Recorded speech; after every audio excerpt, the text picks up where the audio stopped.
Before we begin this special segment of It's Rainmaking Time, I want to invite you all to share this with your friends and to tune in to the specific details that you will learn about what is happening in the United States of America, but also in other countries of the world.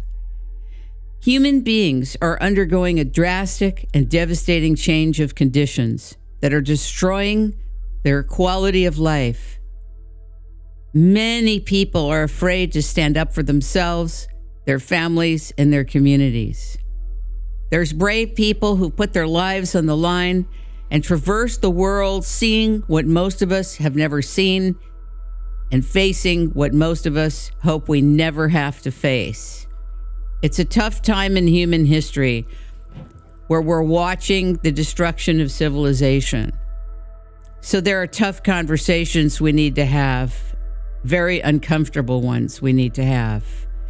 The people that are standing up and are witnessing what's happening around the world and the conditions that have changed drastically are important witnesses to what we ourselves may never be able to see, but that's still happening. It's Rainmaking Time presents Boots on the Ground, a conversation with Michael Yon. Enjoy the show. Share it with your friends on all the networks that you can. Thank you very much.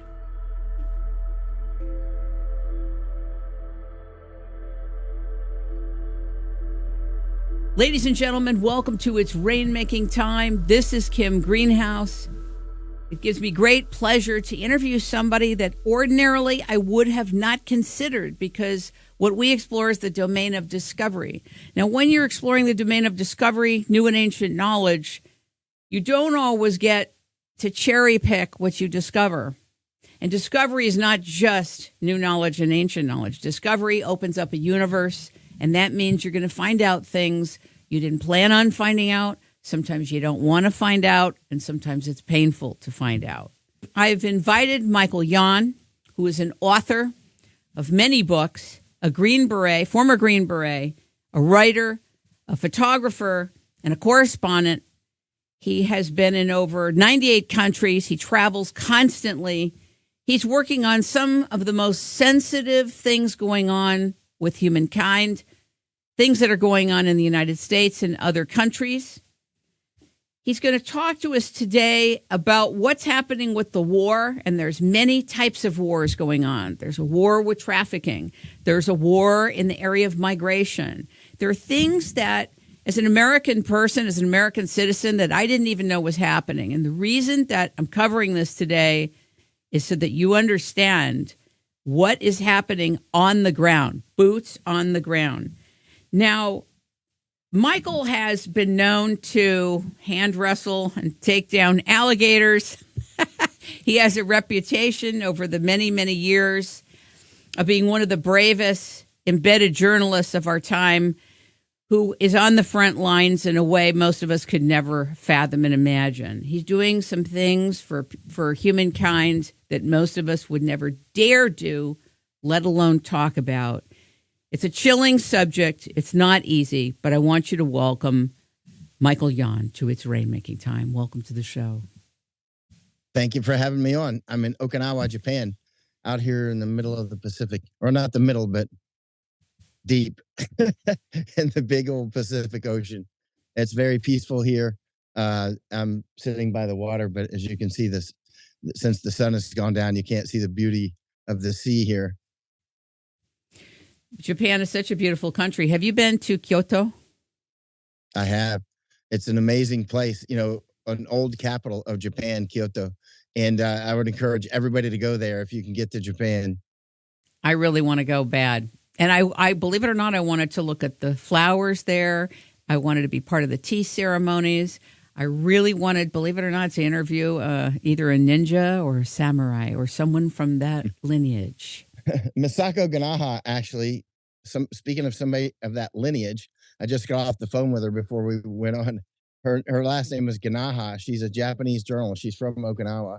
And we've traveled around the world together. We've been to Darien Gap a dozen times. I've taken her a dozen times. And her last name has 3 syllables. and that indicates she's from samurai lineage, which she is. Her family brought her up as that sort of mindset. So she's still that sort of fighter. Actually, she's given a speech recently on the mRNA jabs up in Sendai, which is on Honshu. It's a different island. It's the main island. But actually, you know what's interesting? Not far from me, just over in that direction, you can see it from here in the daylight. There's another part of Okinawa. It's one of the oldest. It's one of those villages where people live so long. It's called Ogimi, if I'm pronouncing it right. Japanese, please correct me. Ogimi, and I was just over there the other day, and I think there's 4 or 5 places in the world where people live like very long, and one of them is Sardinia, Italy, right? Right. And yeah. And Linda Loma, California, right? And Loma Linda. Did you say Loma Linda? That's it. Yeah, that. Oh wow. Yeah, it's okay. in California, and here, I mean, just like 20 minutes drive away, and a couple of, I think it's 4 or 5 places, and this is one of them. It's like 20 minutes drive away, and the people there are super happy. And you can tell part of the reason they probably live so long is they seem to love each other, and they have a sense of community. And also, it's just a stunningly beautiful place. You wouldn't want to die if you lived there either. It's like, and they drink the water out of the streams and stuff. That I'm sure they boil it, but I mean, they eat natural food that's in season that they grow and prepare, that sort of thing. And it's just a place of happiness. It's interesting too, this whole place. It's so different. The other day I was with Misako Ganaha's brother, both of samurai descent. And he was going to introduce me to this lady. She's 95 years old. She's a friend of his. She speaks about an old dialect and from Okinawa that he can only understand about 20%. Right. So some of the older people speak that dialect. I think very few young people speak that dialect. But we were going to go to Ogimi together. And then he said, let's drop by your house and say hello on the way. So we stop, and he picks up some flowers because, he brings her flowers, and we go to her house, and her door is open. The screen door is closed. And he's like, she's sleeping. And I look inside, she's sleeping on the floor. I said, oh, let's go. Let's don't. And he's like, oh, don't. So he opens the door, and he walks in, and he puts the flowers down beside her on a table, and then he tiptoes back out. I mean, that is Okinawa. You know what I'm saying? Like he just walks into her house, puts some flowers down. I was like, she's going to wake up and smell something and go, where'd these flowers come from? She's not going to know you left them. He goes, oh no, she'll know I left them. She knows, because I bring her flowers sometimes.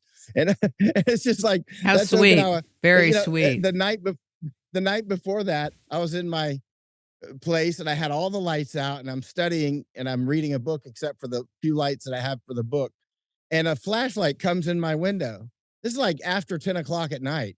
And I hear some kids having fun and playing, and some adults talking. And I was like, what's going on? Because this is kind of a place where nobody should be at your window, So I walk out, and it's Japan. In America, I'd be like grabbing my hardware, you know what I mean? But in Japan, I'm just like, hey, what's going on? How's everybody? I walk outside, and they're all catching crabs. They got the little kids. There's like 4 or 5 of them, all had nets filled with crabs, and all the children wanted to show me their crabs, and the adults said they're going to go. I think it was 2 families. They were going to go boil the crabs and eat them that night. This is Okinawa. Hate to be a crab. It's like Mayberry, isn't it? Yeah. Yeah. I love this place. Do you live there, or do you just come there? You go back and forth? I'm going back to Texas. Sorry, I have to have some water. I'm fasting. Absolutely. What kind of fast are you doing? I'm doing one too. What are you doing? A total fast, nothing but water. And I've had coffee and tea, but I haven't had tea in about maybe 10 days. Had some coffee today, and that's it. Unsweetened. I mean, zero, except for pink. It's basically pink sea salt and water. And so this is going into the 23rd day right now. So it's quite good. You know what I mean? I feel great. People are like, you'll die. I'm like, no, you won't. It's great. Yeah. I mean, fasting is a wonderful experience.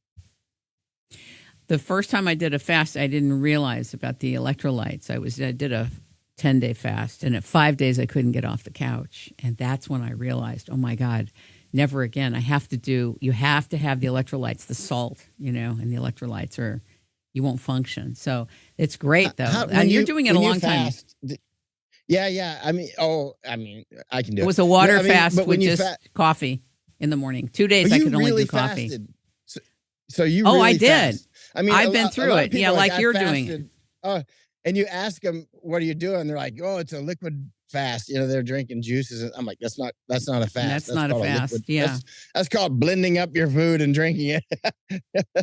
And you get hungrier that way anyway. The way we're doing it, 10 days is respectable. If you get, I think all of our special operations and infantry forces should all do at least 1 10-day fast with zero food and just water, just to show it's not that hard, man. You get through the first 3 or 4 days, and it's not really willpower anymore. You don't want to stop. The other thing that they found out recently, and I do a ton of research in this, is that some people have gone back about how long you should do it. Like if you're a certain age, like if you've been through menopause or stuff like that for women, because they've shown that you not only lose body fat, but you can lose muscle mass. So the only thing I would say to people at a certain point, particularly women who've been through menopause, maybe they take a scoop of creatinine when they're doing it so they don't lose muscle mass and they can continue on their way. But I've never heard Jason Fong or some of the people that have done the major research on this bring that in. All the research was from 5-10 years ago with Dr. Jason Fong, but others have found out that I read one or two of his books. He wrote 2 books. He's right? good. I think I read them both. I've definitely read one. I think he's an endocrinologist, right? And right, he's oh yeah, it's very interesting. Diabetes doctor. That's right. And I don't care if I lose muscle mass because I know how to get it back. It's like, you know what I mean? I'm earlier in my life, I was a pretty super athlete. So it's like, okay, I lost muscle mass. So what? Whoop, light fell off. I know how to go get it back. With the kind of work that you do, I'm not worried for you. I think if a person's more sedentary, et cetera, and but anyway, it's a very important thing to be able to do. But the electrolytes are so key in being successful at doing it. Whether it's 2 days, 3 days, 5 days, 10 days, or what you're doing. How long are you going on it? I don't know. Because it's like how I did the wars. I did so long in the wars because I always allowed myself, when you've had enough, just leave. And so and so that when I've noticed since I was young, if I just allow myself to stop when I want to, I will go a long way. You know what I mean? It's like the fasting. Now I only plan to do it 4, 5, 10 days maybe. And now it's day 23 I'm going into right about now. This is like my fiscal day starts at about 9 o'clock. That's amazing. That is amazing. Yeah. And really I'm not hungry at all. In fact, I'm You've turned the tide on that. Yeah, and I'm saddened by the day that I know I'm going to have to stop fasting because I won't have anything left to burn. because I do enjoy food. I love food, and I love eating with friends and that sort of thing. So but this is temporary, and because we'll get back to that later. But these times when you have the opportunity to fast and study and just be quiet, it's just like heaven, It's Yeah, it's fascinating. What does a Green Beret do? You're a former Green Beret. I don't think that anybody's a former, but tell me what a Green Beret does, because a lot of civilians won't know with these distinctions. Okay, Special Forces is Green Berets, right? That's the same thing, interchangeable, completely interchangeable. Special Forces and Green Berets, completely I'm glad I interchangeable. asked. Yeah. Now, Special Operations Forces encompasses many sorts of forces, such as Delta Force, Navy SEALs, Army Rangers, Task Force 160, Green Beret, Special Forces. So Special Forces is a subset of Special Operations Forces, right? So Special Forces is Green Berets. They started calling them Green Berets in the 60s or so when John F. Kennedy bestowed, a lot of the Special Forces guys started wearing these Green Berets. And I think the Army was upset with it. And he said, well, they're doing such a fine job. They can just keep the Green Beret and wear it. So that's where it came from. So then they started calling them Green Berets. And actually for a while, like when I was in the Army, was kind of an insult to call people a Green Beret when you were in Really? SF. SF. Yeah, it was kind of an insult because it means you went Hollywood. You know what I mean? It's like, oh, he went Okay. Hollywood. He's a Green Beret now. You know what I mean? But now it's back. It's the seesaw's gone back, and now they just normally call them Green Berets, right? And I think it's smarter to call Green Berets because otherwise people get confused with Special Operations Forces, which include SEALs and Delta and all that stuff. So anyway, but bottom line is, what do Special Forces do? What do Green Berets do? They have many different missions. One is foreign internal defense. Others are direct action, that sort of thing. When I was on 2 different A teams. I trained for 3 years specifically to parachute into Poland to fight the Soviets. Wow. At the time, of course, it was top secret, but it's past the limit now. It's legal to talk about it, but at the time, it was totally top secret.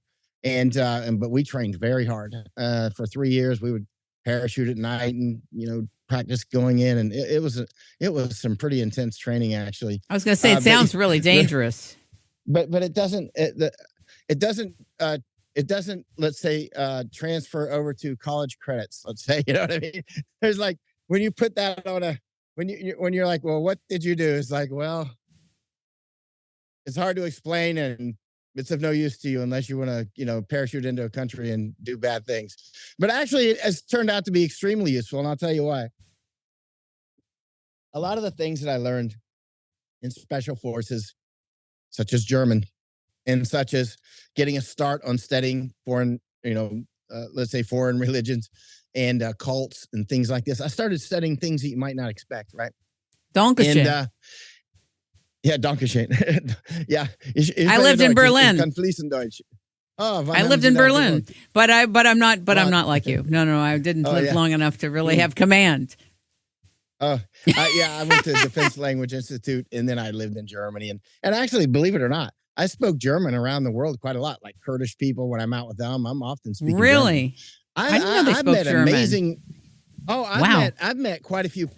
Oh yeah, a lot of Kurds speak German, tons. I mean, and also a lot of Pashtun people actually. Like I was out at this remote airstrip in Afghanistan. And there's this Taliban looking dude. He was waiting on my friend, former Green Beret. He had airplanes in Afghanistan. He built the runway at Camp Bastion. He did all kinds of stuff. He was there before 9/11. He was doing business there before. So he's actually a real subject matter expert on Afghanistan. Anyway, I was out waiting for his airplane, and he would ferry people around. And this Taliban looking dude, I'm like, he's going to get on Steve's airplane. It's just a twin engine little, lands on a gravel airstrip type airplane.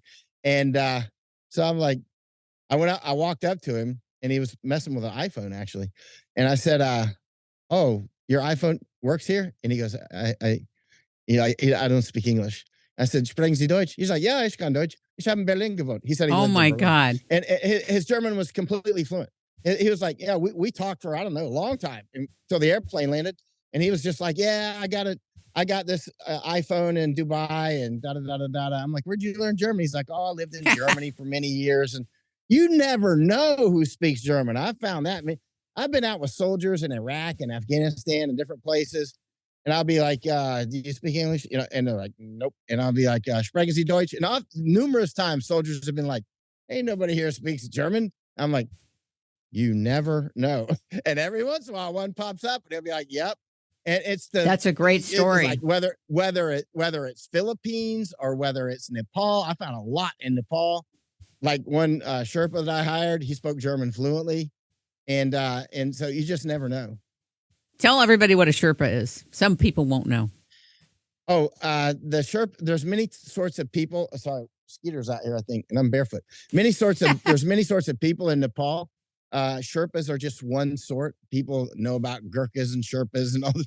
And there's Nehru people, and there's many different types of people in Nepal.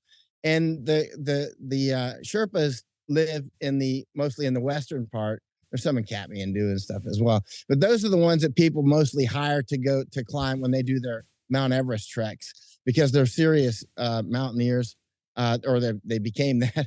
But I mean, some of the people live up there at like 18,000 feet. I mean, I've walked up to almost 19,000 feet in Nepal several times. Really? Just walking, no climbing, zero climbing, like big paths, super safe, Oh my God. You get hit with a rock or something. I mean, they're super safe. You're not going to fall off. Yeah, I mean, you're not going to fall. You can go at nighttime with a flashlight. You're not, if the moon's up. When I'm in Nepal, I spent a year in Nepal. The people, I've seen a lot of people that, they've got some money together and they want to go walk in Nepal. So I've met a lot of travelers up there from all over the world. And a lot of them are from big cities like Tokyo or New York. And many times, so many times, I've heard people, they look into the sky. I see stars here right now. Even with these lights in my face, I can see stars here in Okinawa, right? But a lot of people, if they're from New York or they're from someplace like that, they never see stars unless they go out of the city. And I've found that a lot of people don't. They don't go out of the city. And I've heard people say, I never saw stars until I came here. I was like, wow. First time I heard that, I was like, really? You've never seen stars? And anyway, but there, the Milky Way is so intense. It looked like you could take a scooper and scoop it out. You know what I mean? Wow, that is intense. That is intense. You should see some of my photos from Nepal. They're unbelievable. And but then a lot of people have taken incredible photos. Anywhere you can get up high and dry like that, you get up 18,000 feet and set your camera up, you're almost up there with the Hubble. You know what I mean? You're out there getting some good low distortion photos. Michael, your kind of work, the work that you're doing, which is so multifaceted and, international, your office is huge. It is. You have a global office, literally. It's the world. It is. What other languages do you speak? What other languages? Just a bit of Polish and Spanish. Spanish, Spanish is a language that if I'm around it, I can hear people talk and learn it. That's weird, right? But in German, I can do that too, because I know enough German. I can improve my German just by listening to people. But some other languages like Thai, it just bounces off my head like a tennis ball, right? But yeah, I went to a language school for Polish too, but it wasn't DLI. It wasn't Defense Language Institute. It was a command language school, I think they called it, when I was in special forces, because we were going to parachute into Poland. I'm like, why'd you send me to German language school if I'm going to parachute into Poland? But anyway, I'm thankful that I learned German. It's been amazingly more helpful. Oh, now what I was going to tell you why some of the ways that special forces has been extremely helpful. One is I met some incredible friends who are actually, when we hang up, I got to call one of my old teammates about something. But I mean, met incredible friends who are very serious people. And another is just learning, like, for instance, how did I recognize that Nordstream was likely to be destroyed before it was destroyed? You saw today there was an explosion at BAS. Hold on, I want you to repeat that, because hold on one second, Michael. I'm sorry, your voice was cutting out. So how did you know that Nordstream was going to be blown up? Is that what you said? Repeat that part. Yeah. I didn't really know it was going to be blown up, but I strongly suspected Nordstream was going to be blown up. Or not blown up, but somehow interrupted. I mean, then it turned out to be blown up. I didn't know how they were going to do it, but I just thought somehow they would do it. And so how did I come to that conclusion? And so many others that have been like over the top accurate and kind of weird, like that screw worms would make a comeback, this flesh-eating worm. People are like, where'd you come up with that? I'm like, it's just, anyway, but the Nordstream. So BASF, there was an explosion yesterday at BASF at Ludwigshafen, Germany, right?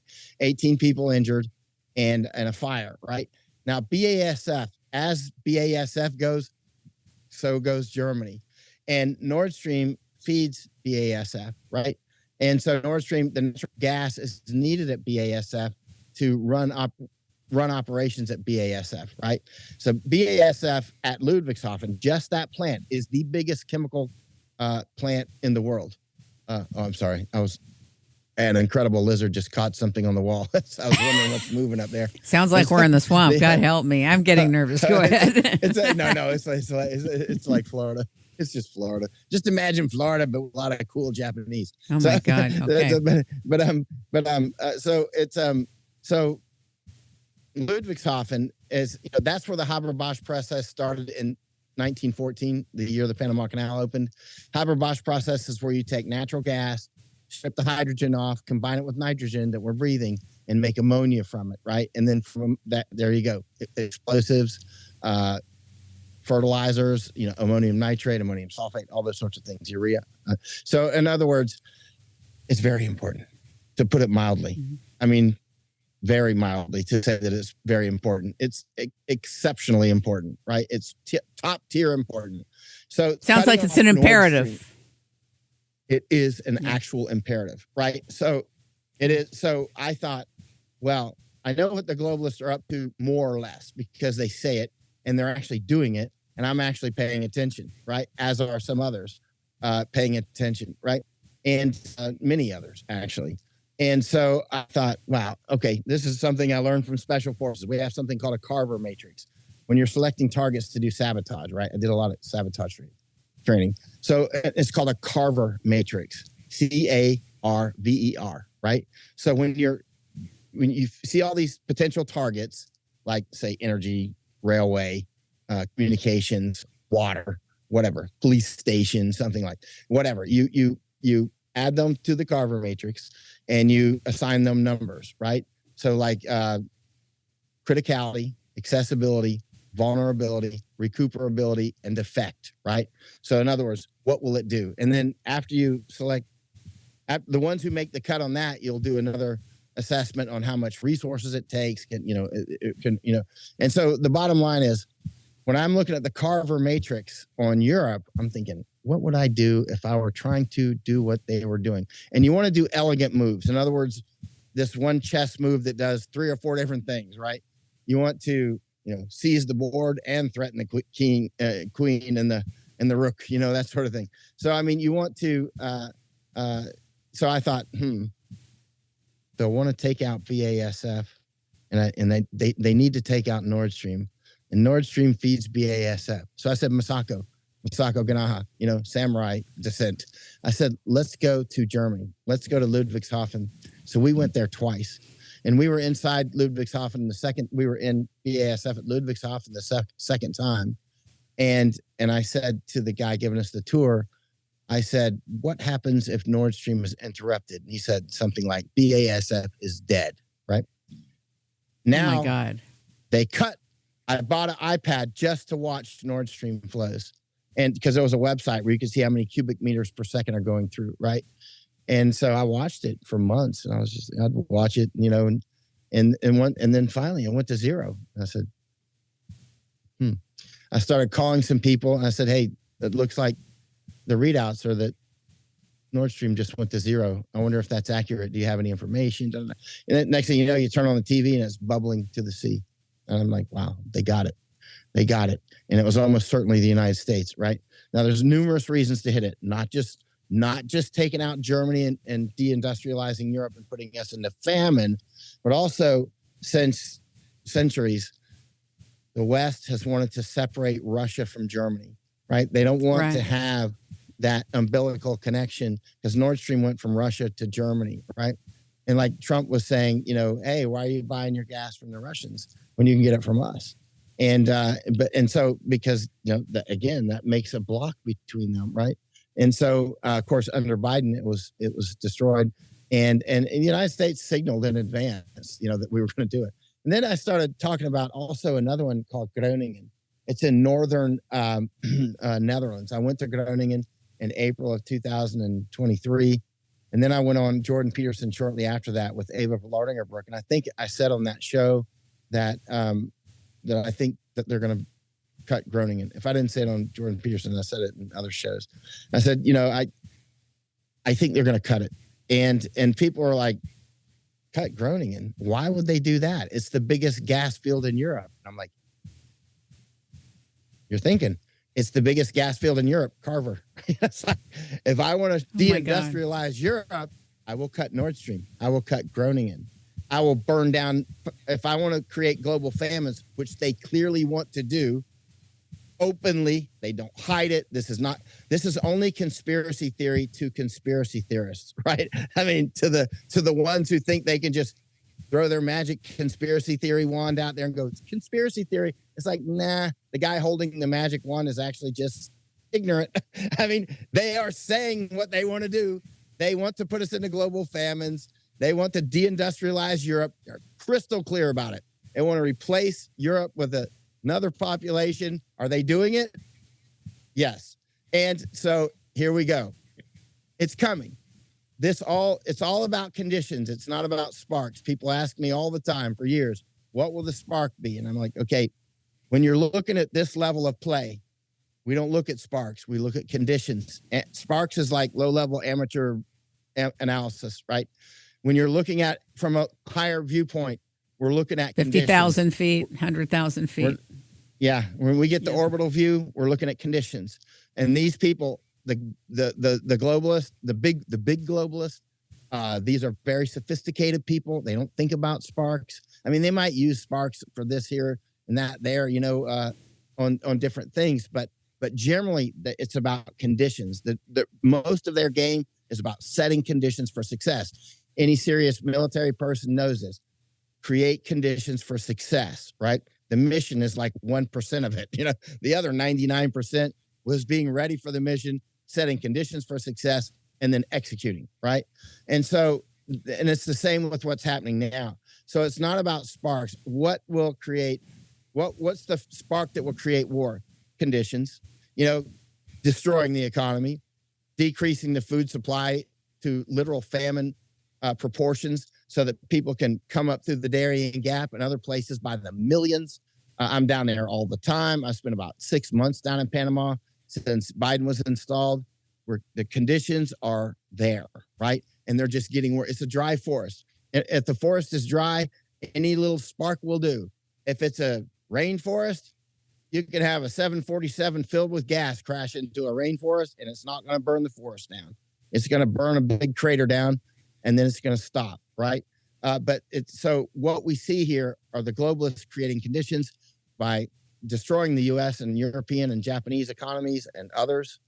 Obviously, Australia, Canada. I mean, I was just up in Canada with Masako. I mean, Canada is essentially gone. Ireland is, I would actually, it's a dead man walking. I went over there with Masako a couple years ago. Why do you say that? That's really sad. Why do you say a dead man walking in Ireland? I'm working with Irish every day, by the way. I went over there a couple of years ago to look at it because I thought, Ireland, they're going to take Ireland. And we went over there. And so spent, a couple of weeks, went up to Northern Ireland, Belfast, and we're down in Dublin quite a lot. And it was just huge amounts of aliens there. Now it's said to be about 1/3 aliens. And keep in mind, those aliens are mostly all military-age males. The same kind I see coming across the border. I've been across the entire southern border, from Boca Chica, where SpaceX is, to San Diego. I've been across that entire thing, a lot of it on the Mexican side and all the U.S. side, and up on the Canadian border, right? I've been to the Bermuda border. A lot of people don't realize we have a sort of border with Bermuda. It's a major border that almost nobody seems to get. It's like Bermuda. I was just over there with Ann Vandersteel and Masako and some others. And the bottom line is Ireland. They flooded it. Ireland is an easy place at this point to take out. 1/3 that are there are mostly high testosterone males. They are setting up camps all around Dublin and all around Ireland. I've asked someone to map them out. Former military intel guy, he's been mapping them out. He's got detailed maps that he's been providing me. He's updating them again right now. You should see where these camps are. Where the I want to interject. I want to hold on one second, Michael. I just want to say something to the listeners, which is that when I lived in Germany, and I had lived in Spain, and I had lived in England, and I lived in Germany. In the early days, when people would use the word alien, I would think, why do they call them aliens and all that? Okay, so there's a whole body of population that doesn't like that. It feels it's wrong to call people that. So I want to acknowledge that they exist.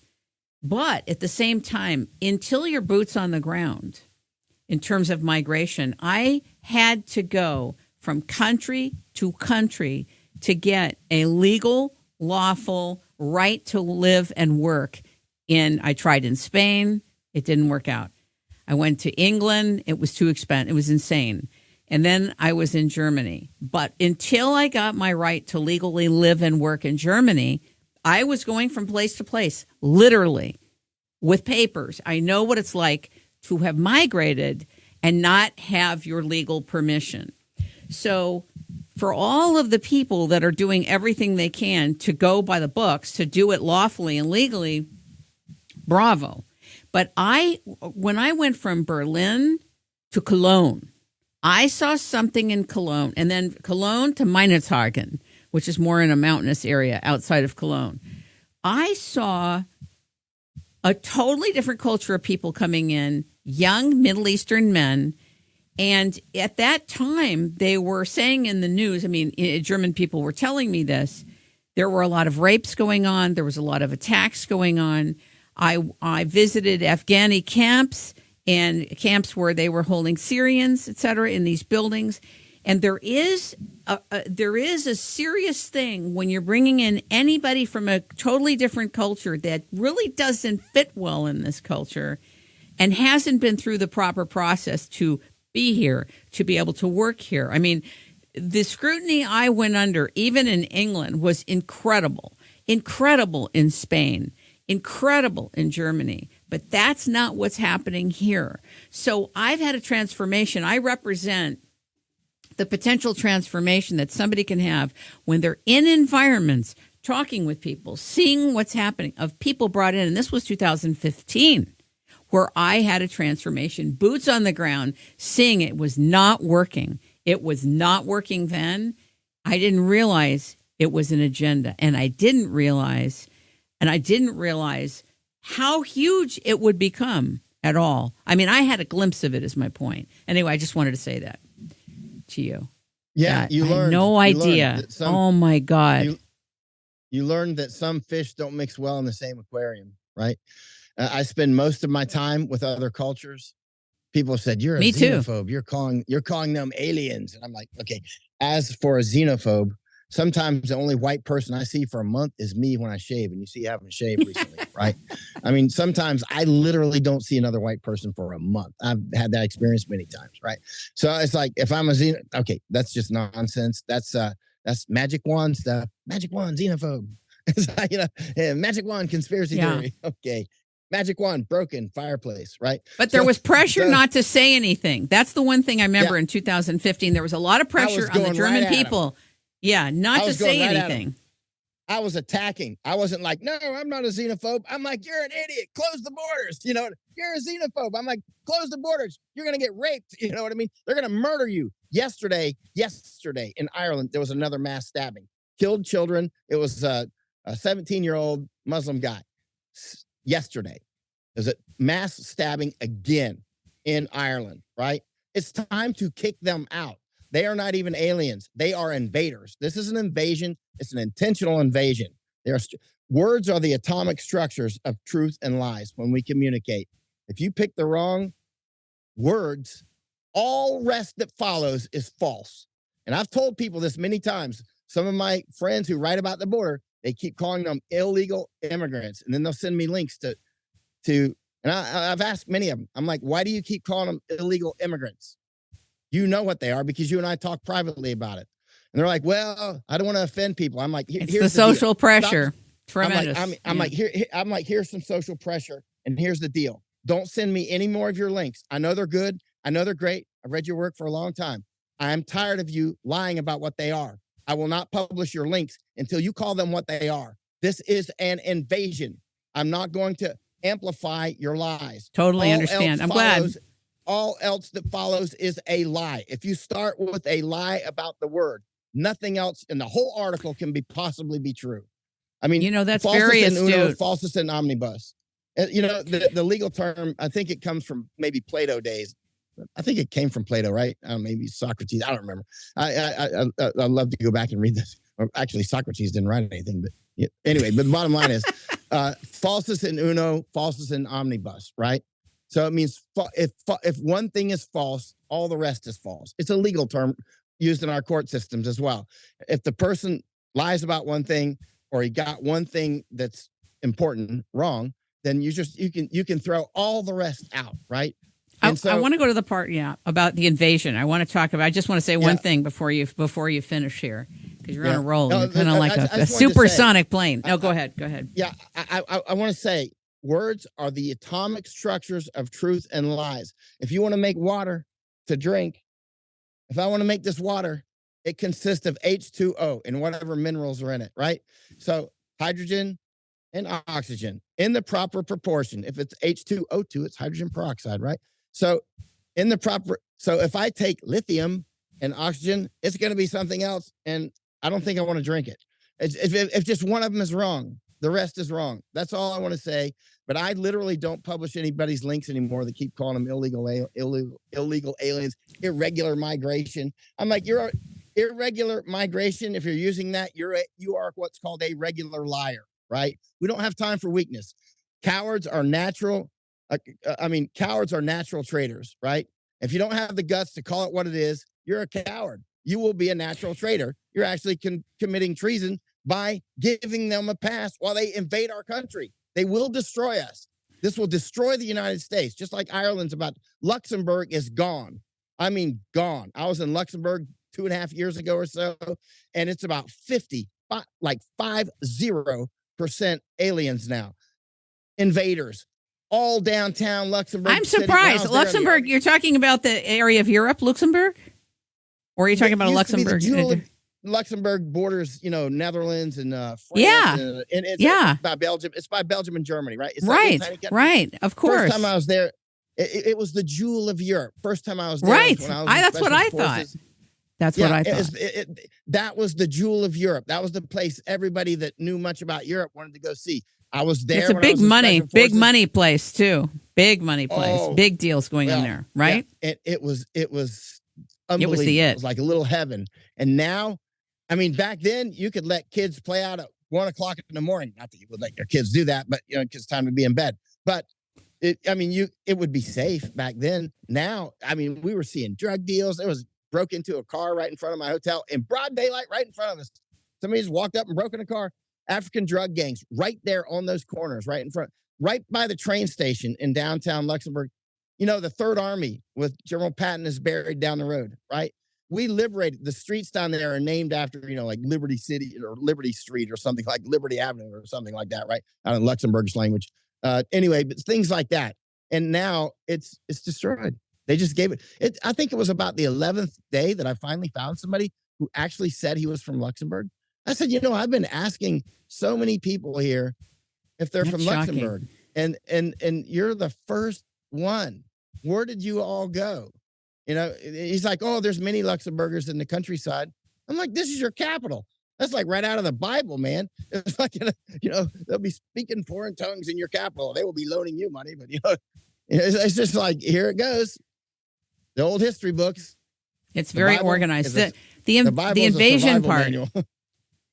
The invasion part. I did an interview with Dr. Edwin Vera, who's probably one of the greatest constitutional minds of the realm.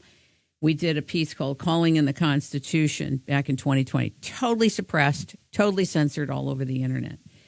And last year, we did a piece on what is the constitutional blueprint say about invasion and why is this going on in Texas, of all places?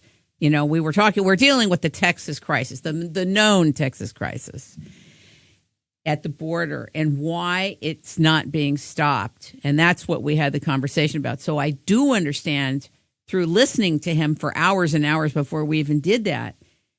And then after doing that interview, that it is in fact an invasion and it is not simply a migration. It's different. How do you distinguish the two? The distinction between a migration, a people in need, between an invasion. How do you describe it? If you come to the border with me, it'll be super obvious, right? It's not. The Soros and his groups, they tell you what they're doing. It's a replacement population. As soon as you say that, they'll go, "Oh, it's a that's a conspiracy theory." Of course, that's what they do to shut you up. It's a conspiracy theory, but it doesn't work anymore. The magic wand is broken. It doesn't. You say conspiracy theory, and I laugh. I laugh at people that use that. In fact, I usually do too. You're not even a serious person. Go to the stands over there because that's where the clowns sit. We're being invaded, and you're a coward, or you're just stupid, and I don't have time for you, right? This is a state of war. I'm in a different mindset when I'm in a state of war than I am when I'm being friendly around everybody and we're buying flowers together. Right now, millions of people are going to die in the United States and across Europe. Millions. Easily. We're being invaded. I go to Texas and they're like, don't mess with Texas. I'm like, get down to the border. Your border's wide open. Don't mess with Texas. Insane, right? You got no border in Arizona, New Mexico, California, the Canadian border, Florida. Florida's a major border. The U.S. government is flying them into our country 24/7.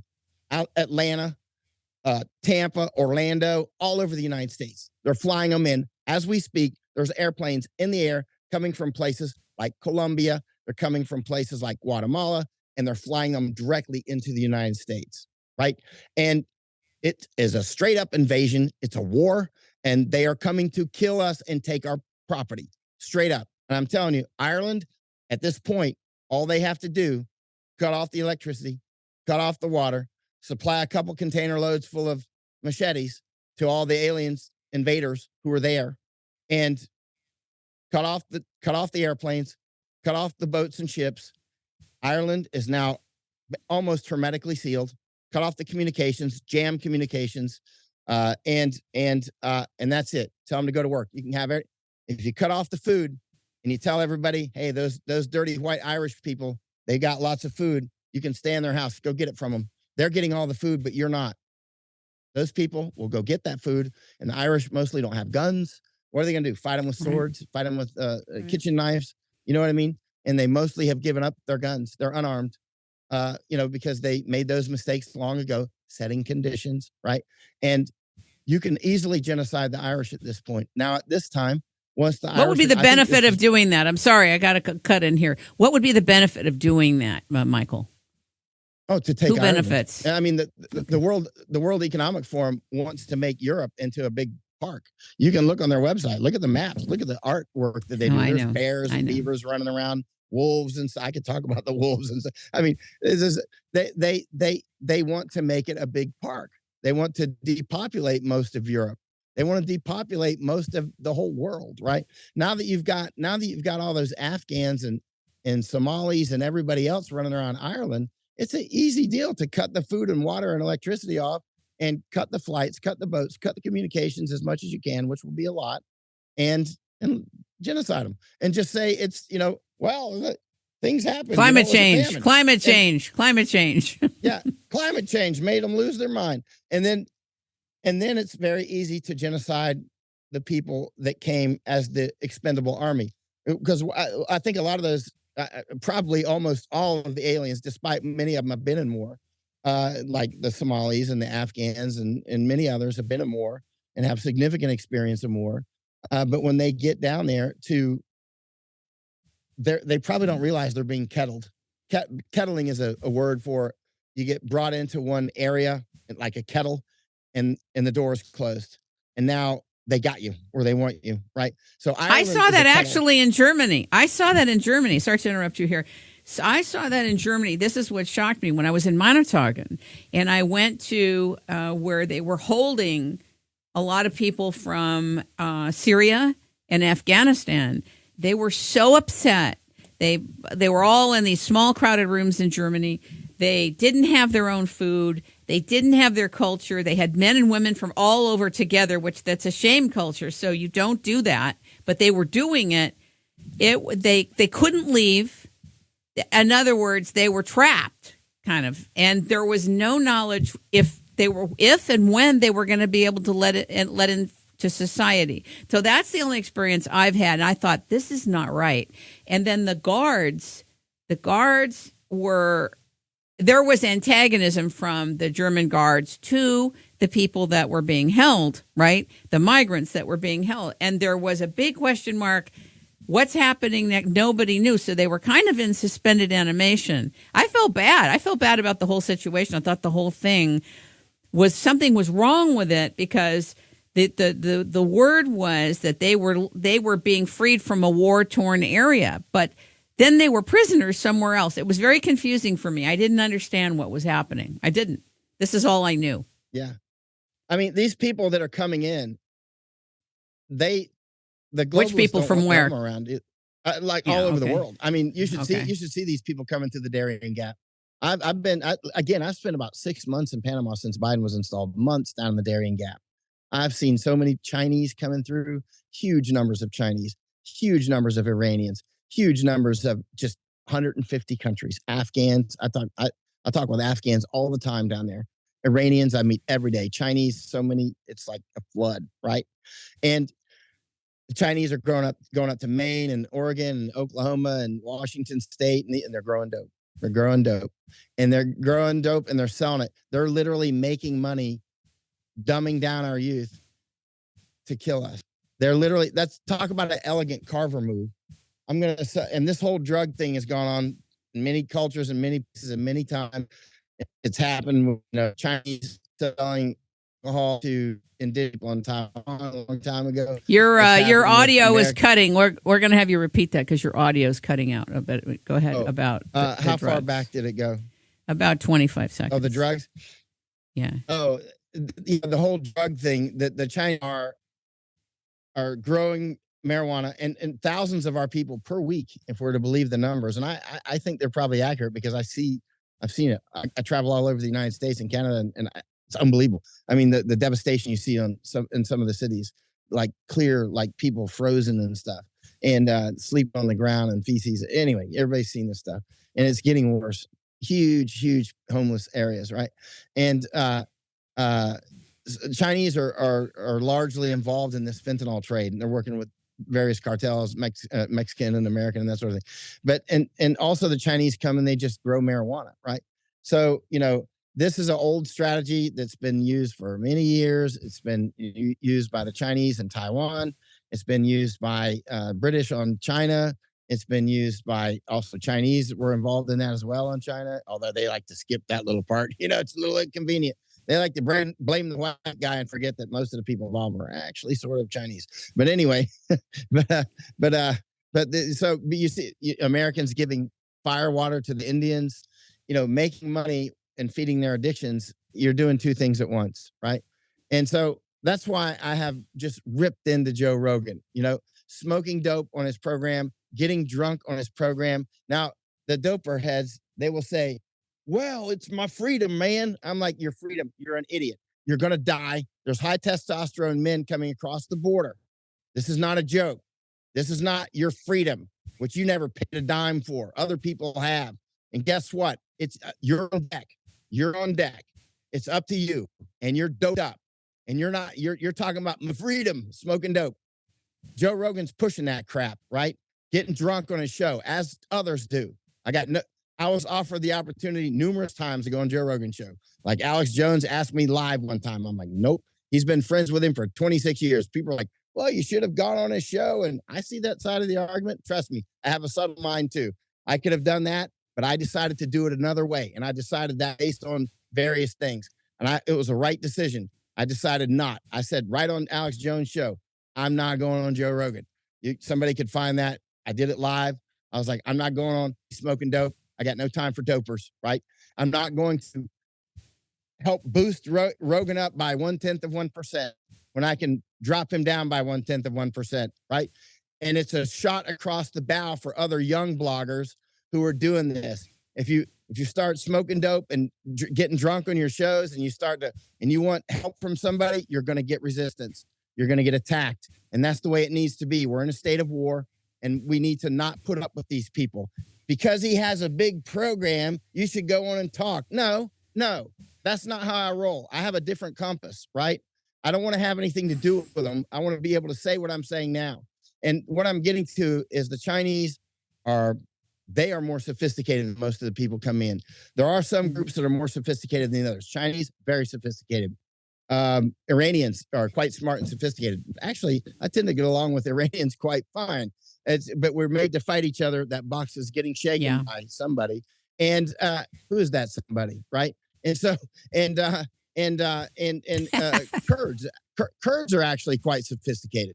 Kurds are very sophisticated. And Kurds have a whole village here in Japan now.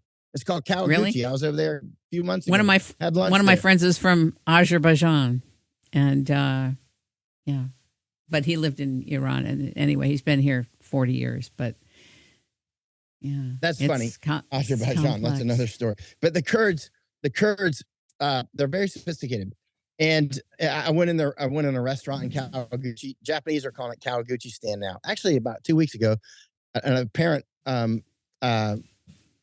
apartment blew up, and there was video. It like really a proper explosion. I haven't heard more about it. There's probably more in the news, but it was in Kawaguchi. I was like, why does an apartment blow up in Japan? Anyway, but you go to Kawaguchi and there's these signs in English and they're either in Kurdish or Arabic and they're in Japanese about please don't litter. You don't need to put please don't litter signs around Japanese. That's like, please breathe air. You know what I mean? So, Japanese need to be reminded to breathe air.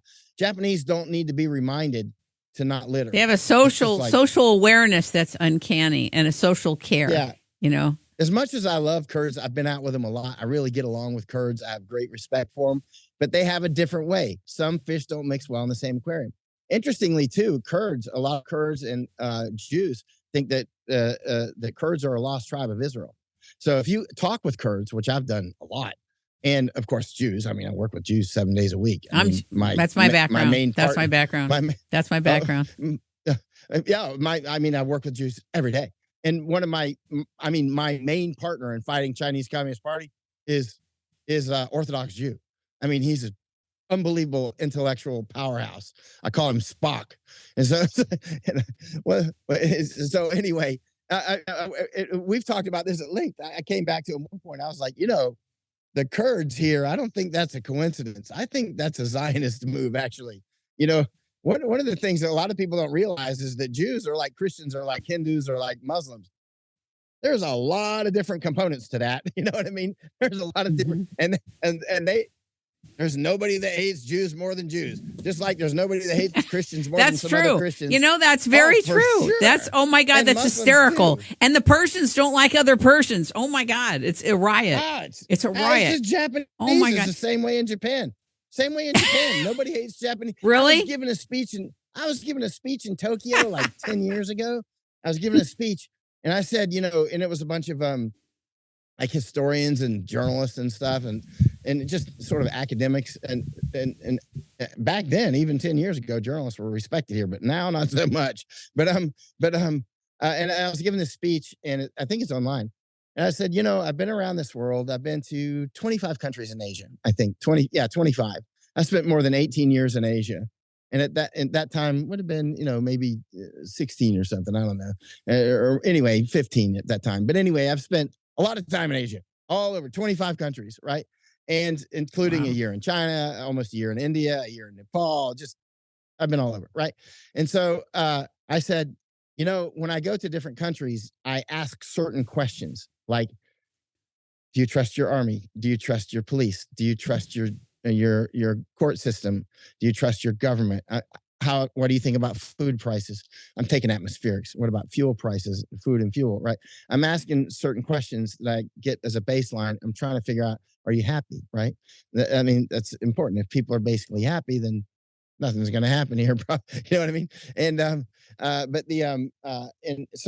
I also ask, which countries do you respect and which do you not respect? Which countries do you disrespect the most and which do you respect the most?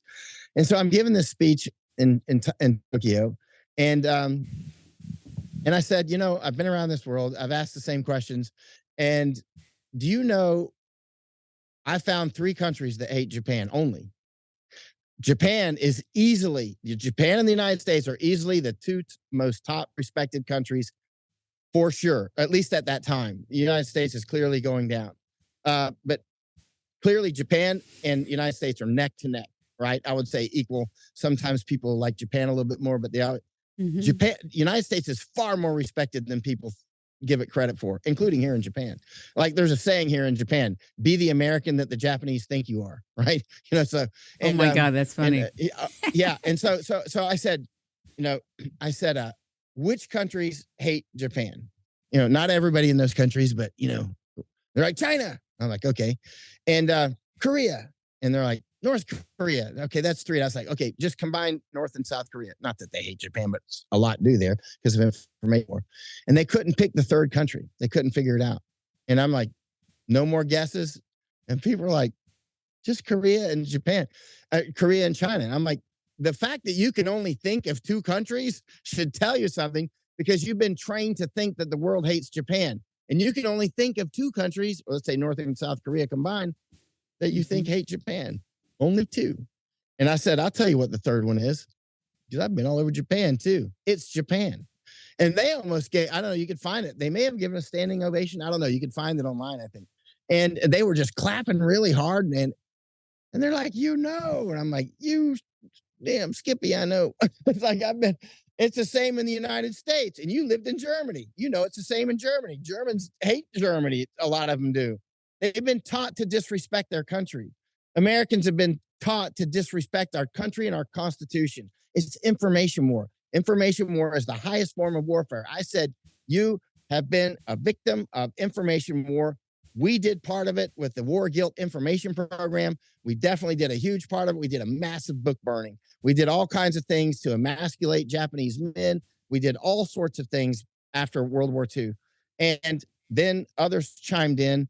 Of course, the Chinese have been getting intense about it. The United States doesn't do it so much anymore, but China has taken the baton and they're going even bigger with it, right?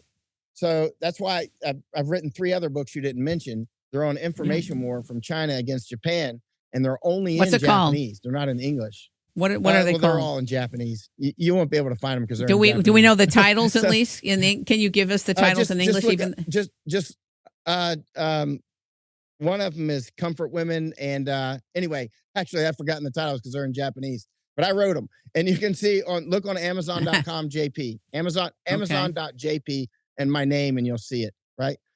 And anyway, so it's funny, I can't remember the titles of my own books because they put them in Japanese, and I'm like, okay, you've written them, and now how do they do? You know, I can't even audit to see if the translation is accurate because I don't speak Japanese. You know, but I wrote them specifically for Japan. I was trying to wake up Japan, right? And so the bottom line is, the information war is the highest form of warfare, and we've got boys, you know, turning themselves into. Everybody knows what's happening. Everybody can see it. A lot of people buy into it. They're jabbing. How do you keep yourself? Sorry, 1 second. I want to go into this with you, but how do you keep yourself protected, and how do you keep yourself funded? If you wouldn't mind addressing that. I was, when I saw some of your work and I was doing the research on you, I was like, oh my God, how does he stay alive? You know, I mean, probably your military experience. Yeah, that's situational awareness, ambiance training. A lot of it's total instinct, intuition. Like, you know, people cut down intuition because they don't either have it or they just haven't been in the world very much. You know what I mean? Right. And they haven't developed their intuition. But if you develop your intuition, a lot of women call it intuition. A lot of men don't like that word. They'll be like, it's my gut instinct. That's the man version of saying the same thing. Okay, gut instinct. Yeah. And my gut instinct as I've gotten older and older, it was pretty good when I was young, actually. But as I got older, because I'd been, by the time I was even 20, I had been through actually quite a lot, more than most children would go through, right? I'd seen many things by that time. And so it had allowed me to develop pathways in my mind that most people that age didn't quite have, right? And you lost your mom at 7, right? You lost your mom at 7. Yeah. Right? Age 7. Yeah, it was terrible. Where was your dad during this? Can you talk about a couple of, at least to share a little bit about this? Because this is like a pivotal thing that really makes a big difference in a person's life. Yeah, she was a great mother, a fantastic mother. I think about her every day. I think about her every single day for my whole life. I'm like, I know she's watching now. I'm going to do a good job. Watch this. You know, she was such a good mother. I do not remember life without being able to swim. My brother and sister are the same way. Like, I don't remember learning how to swim because we could swim before we could walk. She had us in the pool, like, you know, I don't know. You know how you teach babies to swim? I guess that's how she did it. I can't quite remember that part. But, you know, I literally can't remember any part of it. And I remember parts that I could remember. And that I remember she would have breath holding contests with me and like put our head below water. Oh, you're doing good. You're doing good. You know, she would come up. You're doing. Oh, you beat me. You know what I mean? I obviously didn't beat my mother. She was pretty serious. You know, and she was just a great mother. She would, like, you know, teach you to. She was your trainer. You know, I went out and hit a wasp nest and stung me on the cheek. The wasp did. I came crying to her. She's like, "What did you do?" I hit the wasp nest and it stung me. She's like, "Well, okay." It's like, go sit down and cry it off. You know what I mean?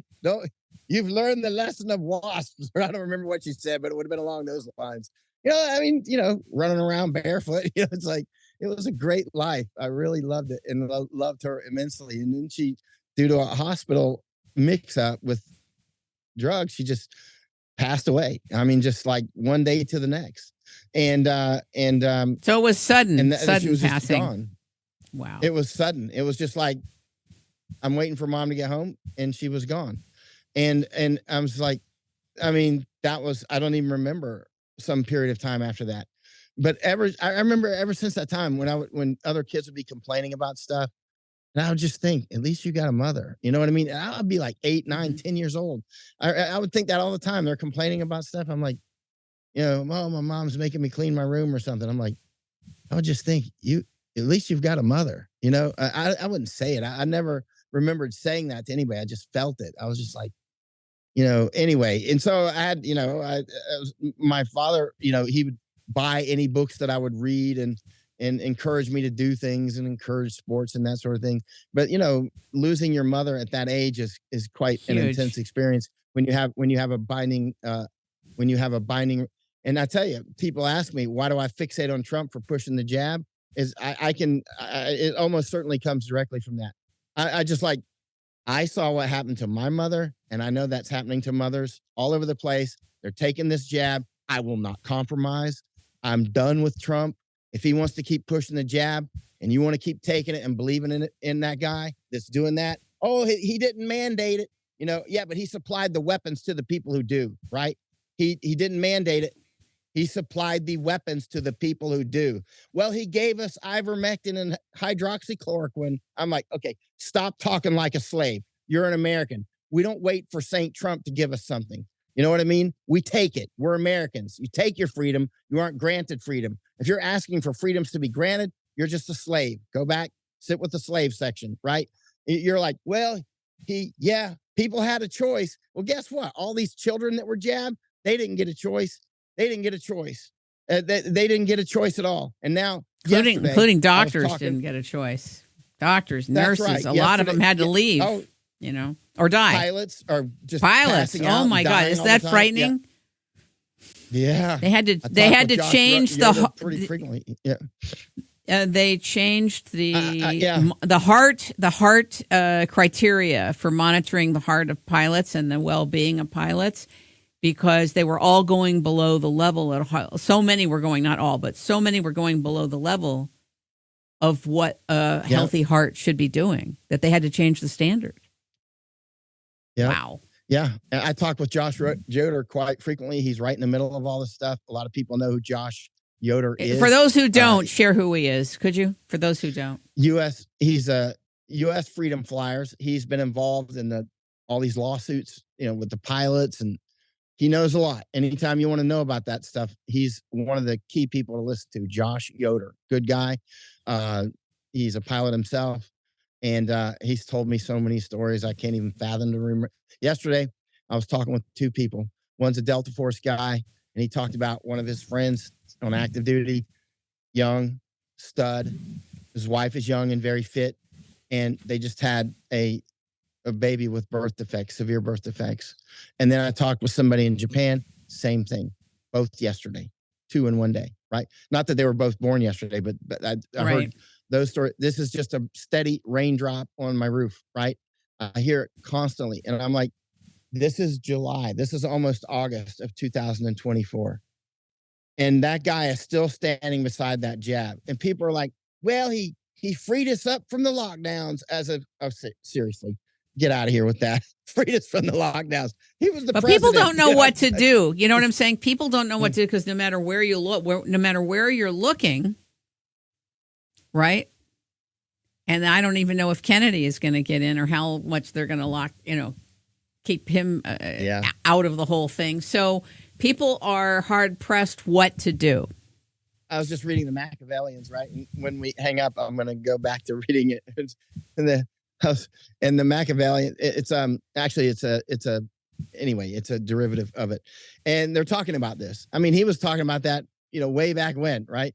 And he's talking about how you're given these choices of just a few. This has been going on for centuries. Yeah, so this is an old playbook. It's an old playbook. Yeah, and so they'll run Kamala, in the clown section of the stand said, "Who do you want? Kamala Harris? You one of them Kamala Harris voters?" I'm like, get out of here with that. You think I'm going to vote for a pile of dung? So so I got a choice between it's a false choice, false and a pile choice, of dung. Right? It's not even a choice. Most people seem to recognize that the last election, something was way off with it, to put it mildly, right? And the elections, the midterms. I was at those. I was in Maricopa County. Out of all the counties in the United States that I chose to go to, and I flew in from Asia, I was like, where would I go if they're going to steal an election? And I went to, how many counties do we have? 3,000, 5,000 in America? I went to Maricopa, and that's where they just nakedly stole it right in front of me. I went to 2 polling stations that day, and both of them, the machines didn't work. Both, right? And so, yeah. And so what they do is they send you to another polling station where it doesn't work either, right? And so, yeah, it's a game. And that's only one, and that's only one little part. Patrick Byrne, who used to own Overstock, has had teams all over the world, I think for the last 5 or 6 years. He has all the evidence on all the election fraud, how every aspect of it is done. They have it. The issue is how to deploy the transformation of that. And it's like, and dealing with the court systems and the judiciary and this and that. In other words, we're at a time in human history where it's like everything is so factioned off, and people are portrayed like, if they can get you emotionally on the horribleness of this personality versus this personality and get you focused there, and they don't get you focused on policy and what the action is and what the action has been, then they have you. And you're not looking. Like, I can't tell you how many times on Twitter I've written transparent chain of custody. If you don't have a transparent chain of custody, you have nothing. You don't have an election. You have a selection. You have a information war. You have a propaganda machine going. There's no election. Now, if you don't care about that because you hate Trump so much, or you hate this one so much, and you don't care about this because this is where the action is. Patrick Byrne has everything. And the thing is that, and so do all these teams all over the country, have everything. The mail-in ballots, all the processes, all the lack of transparent processes, the post office that was involved in the last election, and all the malevolence that went on there. Who reported to who? It's like a black box, but it's not.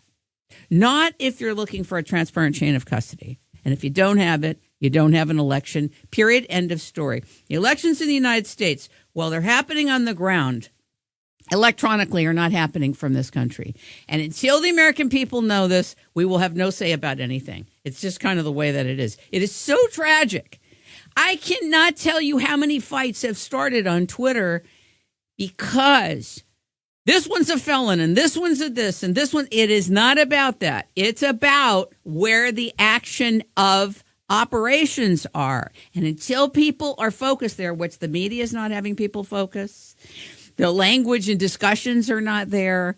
It's a very small minority of caring United States people that are here focused on, they call it election integrity. But by the way, with no chain of custody, we certainly don't expect if we don't have a transparent chain of custody in finance, and I've done 40 shows in finance and banking, with people who are in the know all over the world. If you don't have a transparent chain of custody, if you don't have chain of custody, you have nothing.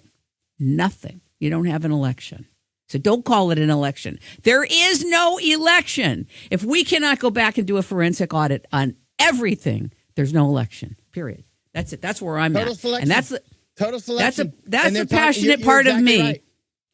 And you're totally right. Again, words are atomic structures of truth and lies. And these so-called elections are actually selections. And if you just add a S to election and you've got selection, that's what we got. Machiavellians, they're talking about that way back then. They use the word selection.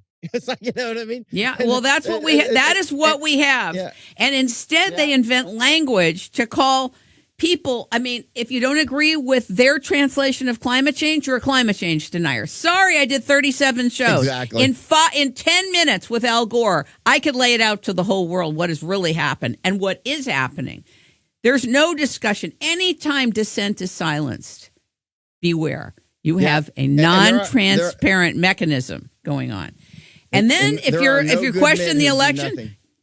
and yes, exactly, that's a beautiful. I love that statement. And then if you question anything going on with the selections that are being proposed as elections, and God help you if you ask for a transparent chain of custody, you're an election denier, or you're a Trumpist, Right. or you're a thisist, or you're a racist, or you're a sexist, or you hate homophobes, or you're homophobic, or you're this, or you hate the border, or you don't like people from other cultures. I love people from other cultures. That's why I went to live in Europe. I grew up in Los Angeles, and no matter what we could say now about it, it used to be a very international place, people that would come for commerce and creativity, and a lot happened there. Well, when I came back from Europe in 2016, and I've been back every other year since then, it is a tragedy what's happened. But I want to say this just to finish up the port about the selections. It's too awful to contemplate for most of us. It's too awful to contemplate. And the truth of the matter is that if you can capture people emotionally over here and over here, it doesn't matter, Republican, Democrat, whatever, it's a bird. It's a certain bird that has us captured on this one's bad and this one's bad, and they may be. But that's not where the action is. The question is, where is the action of what's happening? How is the country being run? Who's pulling the levers of what to make the conditions, as you so beautifully talked about, happen as they are? And until we care about that, it's over. It's over for America. And I'm an optimist. And I'm an optimist. Say that again. Yeah. Organizational structure dictates outcome, and that's what you're talking about. If the organizational structure is corrupted and captured, that's it. It's a selection, period. Full stop. Right? And that's what we got. It's just a selection. And they put up, like in the Texas gubernatorial race, they put up Abbott against Beto. And I kept saying, Abbott is a globalist. And people are like, who do you want, Beto? I'm like, here you go again. It's the same story all the time. Everywhere you go, it's the same story. Well, who do you want? That guy? Who do you want? That guy or that guy? And I'm like, this is the problem. You've got to step out of that. You're into the, you're, I mean. Too close to it. Too close to it. You for guns, like, you against guns. Yeah. I mean, you're captured. You're captured as you're the one that's captured, not them. They're just actors. They're just actors. Most of them are just actors. They didn't get there without being highly corrupt and highly corruptible. They're just part of the actors, just like Joe Rogan. Joe Rogan's not his own man. He's somebody's boy. Clearly, he's somebody's boy, and whoever owns him has got their boy pushing drugs and alcohol and other sorts of diversions. When they talk about the border, he's like, whoosh, whoa, why would they? I watched one of his interviews with Bret Weinstein, because Bret did a great job. I took Bret Weinstein to the Darien Gap and Dr. Chris Martinson. They both did amazing reports when they got back. They were very important. And Bret got on Joe Rogan's show and got on with Tucker, and I went on with Tucker and that sort of thing. But Joe Rogan is always like, whoosh, but I don't understand. He always goes, whoosh. Why would they do that? Like, well, that makes me upset or something. He says I'm like, you've got. It's kind of like it's funny. I've enjoyed Joe Rogan for years, but there was one thing I noticed that is a part of his.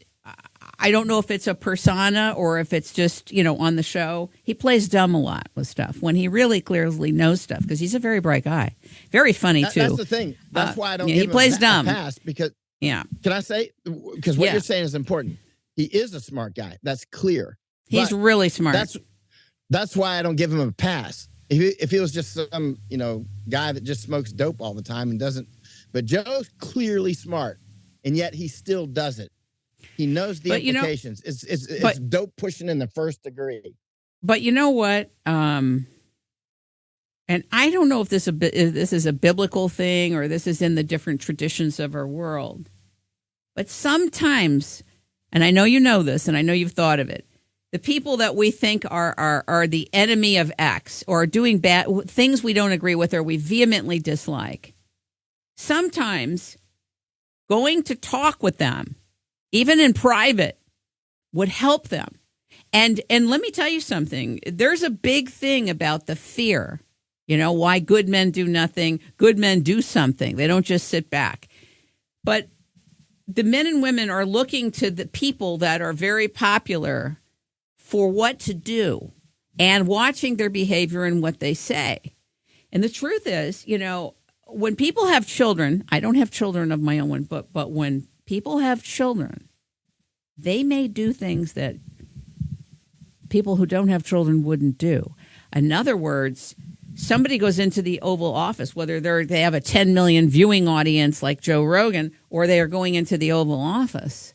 Once they have family, they can't be their own people a lot of times. They are about protecting their children, protecting their wives, et cetera. And so they may not do the things that you may be calling them to do. And as a brave, Green Beret and a person who's done embedded journalist and somebody who's flying boots on the ground, you've gone to the most inhospitable and hospitable places over 95 countries or 98 countries. He hasn't had to muster that kind of courage, that kind of whatever. He's not been tested that way, and you have. So maybe, and this is an optimal thing, maybe you do sit with Joe Rogan one day, quietly, not on a show, and you talk with him, and as we would say in the classified area, you brief him, you read him in, because he's not initiated. And what he needs is a man at your level of understanding and visceral experience of the world to read him in, initiate him. And then he's a changed man. And maybe he does have the courage to do things a little differently that end up making a huge difference. That's the rainmaking view. Possible. If you know what I'm saying. You know what I'm saying? Possible. Like, you don't meet with him on the show. You don't condone whatever it is. You don't have to give up where you come from, your anger about it. You're upset with him where he could make this other difference. Maybe he's called to discuss things that are very uncomfortable for him. And maybe, it's not always an invited thing when men are, share that they're actually afraid of certain things. Maybe he would never share that. But it doesn't mean he doesn't have fear. You know what I'm saying? It's not a cultural thing where men are invited to share that they're afraid. And you're used to operating where most people would be scared to death. So you're initiated in something that's so different and so unique. So the only thing I would say is just keep an open mind. I know I'm nobody from nowhere saying this to you, but if you could keep an open mind that maybe you sit with him quietly behind the scenes somewhere, I think it would be a huge, huge contribution. That's I can see you're quite wise. This is the first time we've spoken, but I mean, you're quite a serious thinker. That's obvious. Thank you. I'm a communications counsel. It's part of what I do, and my background is in helping people bring solutions and discoveries to the world. So I've operated a lot of my commercial life and private life behind the scenes with people to help make things happen. And sometimes I've gotten into very sensitive areas where I never thought I would be and didn't necessarily want to be, but somehow I got there to be of assistance. So I know it's a sensitive thing. I totally understand where you're coming from on that, but I'm going to hold the energy. I'm going to hold a space for you and Joe to be able to have a quiet dialogue. Nobody will even know about it, and it happens. Yeah, because he impacts so many people, and I think your guidance to him will be crucial. Yeah, yeah. Even Joe Rogan. It would be guidance. Quite simple. It would be quite simple. I wanted to ask you. I wanted to. I'm a middle child, so I'm used to conflict. I'm used to. Yeah, I'm the middle child too. Are you? I'm a former tournament tennis player of 13 years, and so at age 7, when your mom passed away at age 7, I was prepping a tournament tennis career that started formally at age 9, but I trained for 2 years and then I met Pancho Segura at age 9. So I trained with a master and a champion, and one of my loves in life is to work with masters at their field. Once you've been in the presence of a master, I know you know this just because of who you are, there is nothing like it when you train with a master, whatever is the area. And so it's been an area of interest all my life. So it can be simultaneously humbling. It can be simultaneously humbling and inspiring. When you see somebody that's truly they're beyond mechanics and they've reached the level of art, it's you're like, I remember when I was going to I was rock climbing and finally met a really super serious rock climber. You're like, wow, the way he's doing that, it's like dancing almost as he's going up the rock. It's not like me struggling, it's like just like artistically, calmly going up the rock like a Spider-Man. Just think, you know what I mean with tennis. It's the same thing in every field. You realize you're watching. It's here too. It's here too. While people are watching the Wimbledons and the U.S. Open and all that from the bleachers, the action, it's kind of like what we're talking about regarding the election versus a selection, is on the court. And in the court, and so when a master transmits, again, I'm sure you know this, but when a master is transmitting the mastery, it's not like a regular teacher. It's a totally different gestalt. No. You are changed forever, and that's what I grew up on. That. I can tell you were in Germany talking about gestalt. Americans don't use that word anymore, do they? I haven't heard the word gestalt in so long. I got it since I was in my 20s. I don't remember. And I'm only 30 now. No, I'm kidding. I don't remember Americans using it that much. I think it was mostly Germans using that word, right? The gestalt, yeah. I don't remember. I did a piece, a 2-hour special on the Aramaic Bible.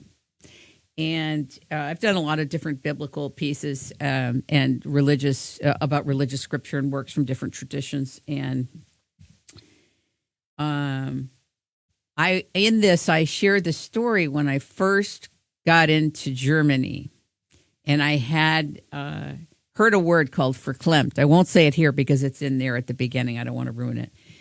But apparently the German translation of the word verklempt versus the Yiddish translation of the word verklempt, very different. And I misused the word. I didn't realize. And what I was taught right there in front of like 20, 25 people. It was so embarrassing. Anyway, it's in there on the Aramaic Bible. What's the Yiddish meaning? Well, the nuanced translation, at least in my family, when you say, oh, so-and-so, so verklempt at that translation was like out of sorts, kind of like, if someone is verklempt, they're like completely out of sorts. They're like a mess. They're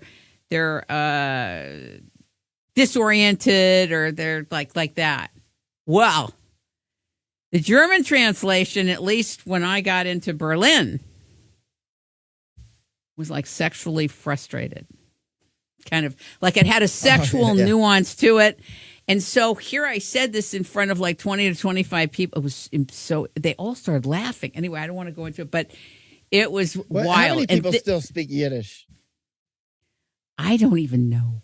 I don't know, because I'm around so many people from so many different areas. I wouldn't know anymore, and my parents are gone. But they didn't speak Yiddish, but there was It's really not as many right now, right? No, it's kind of slang. I think it's kind of. The Zionists have tried to knock it out, right? The Zionists tried to knock Yiddish out. Right? I didn't know that. I don't even know. I've always wanted to go to Israel, and I've wanted to go to Egypt so bad, and now I feel like all that's being delayed because of what's going on in the world. I just hope I get to make it to Israel, and I hope I get to make it to Egypt. I really want to go.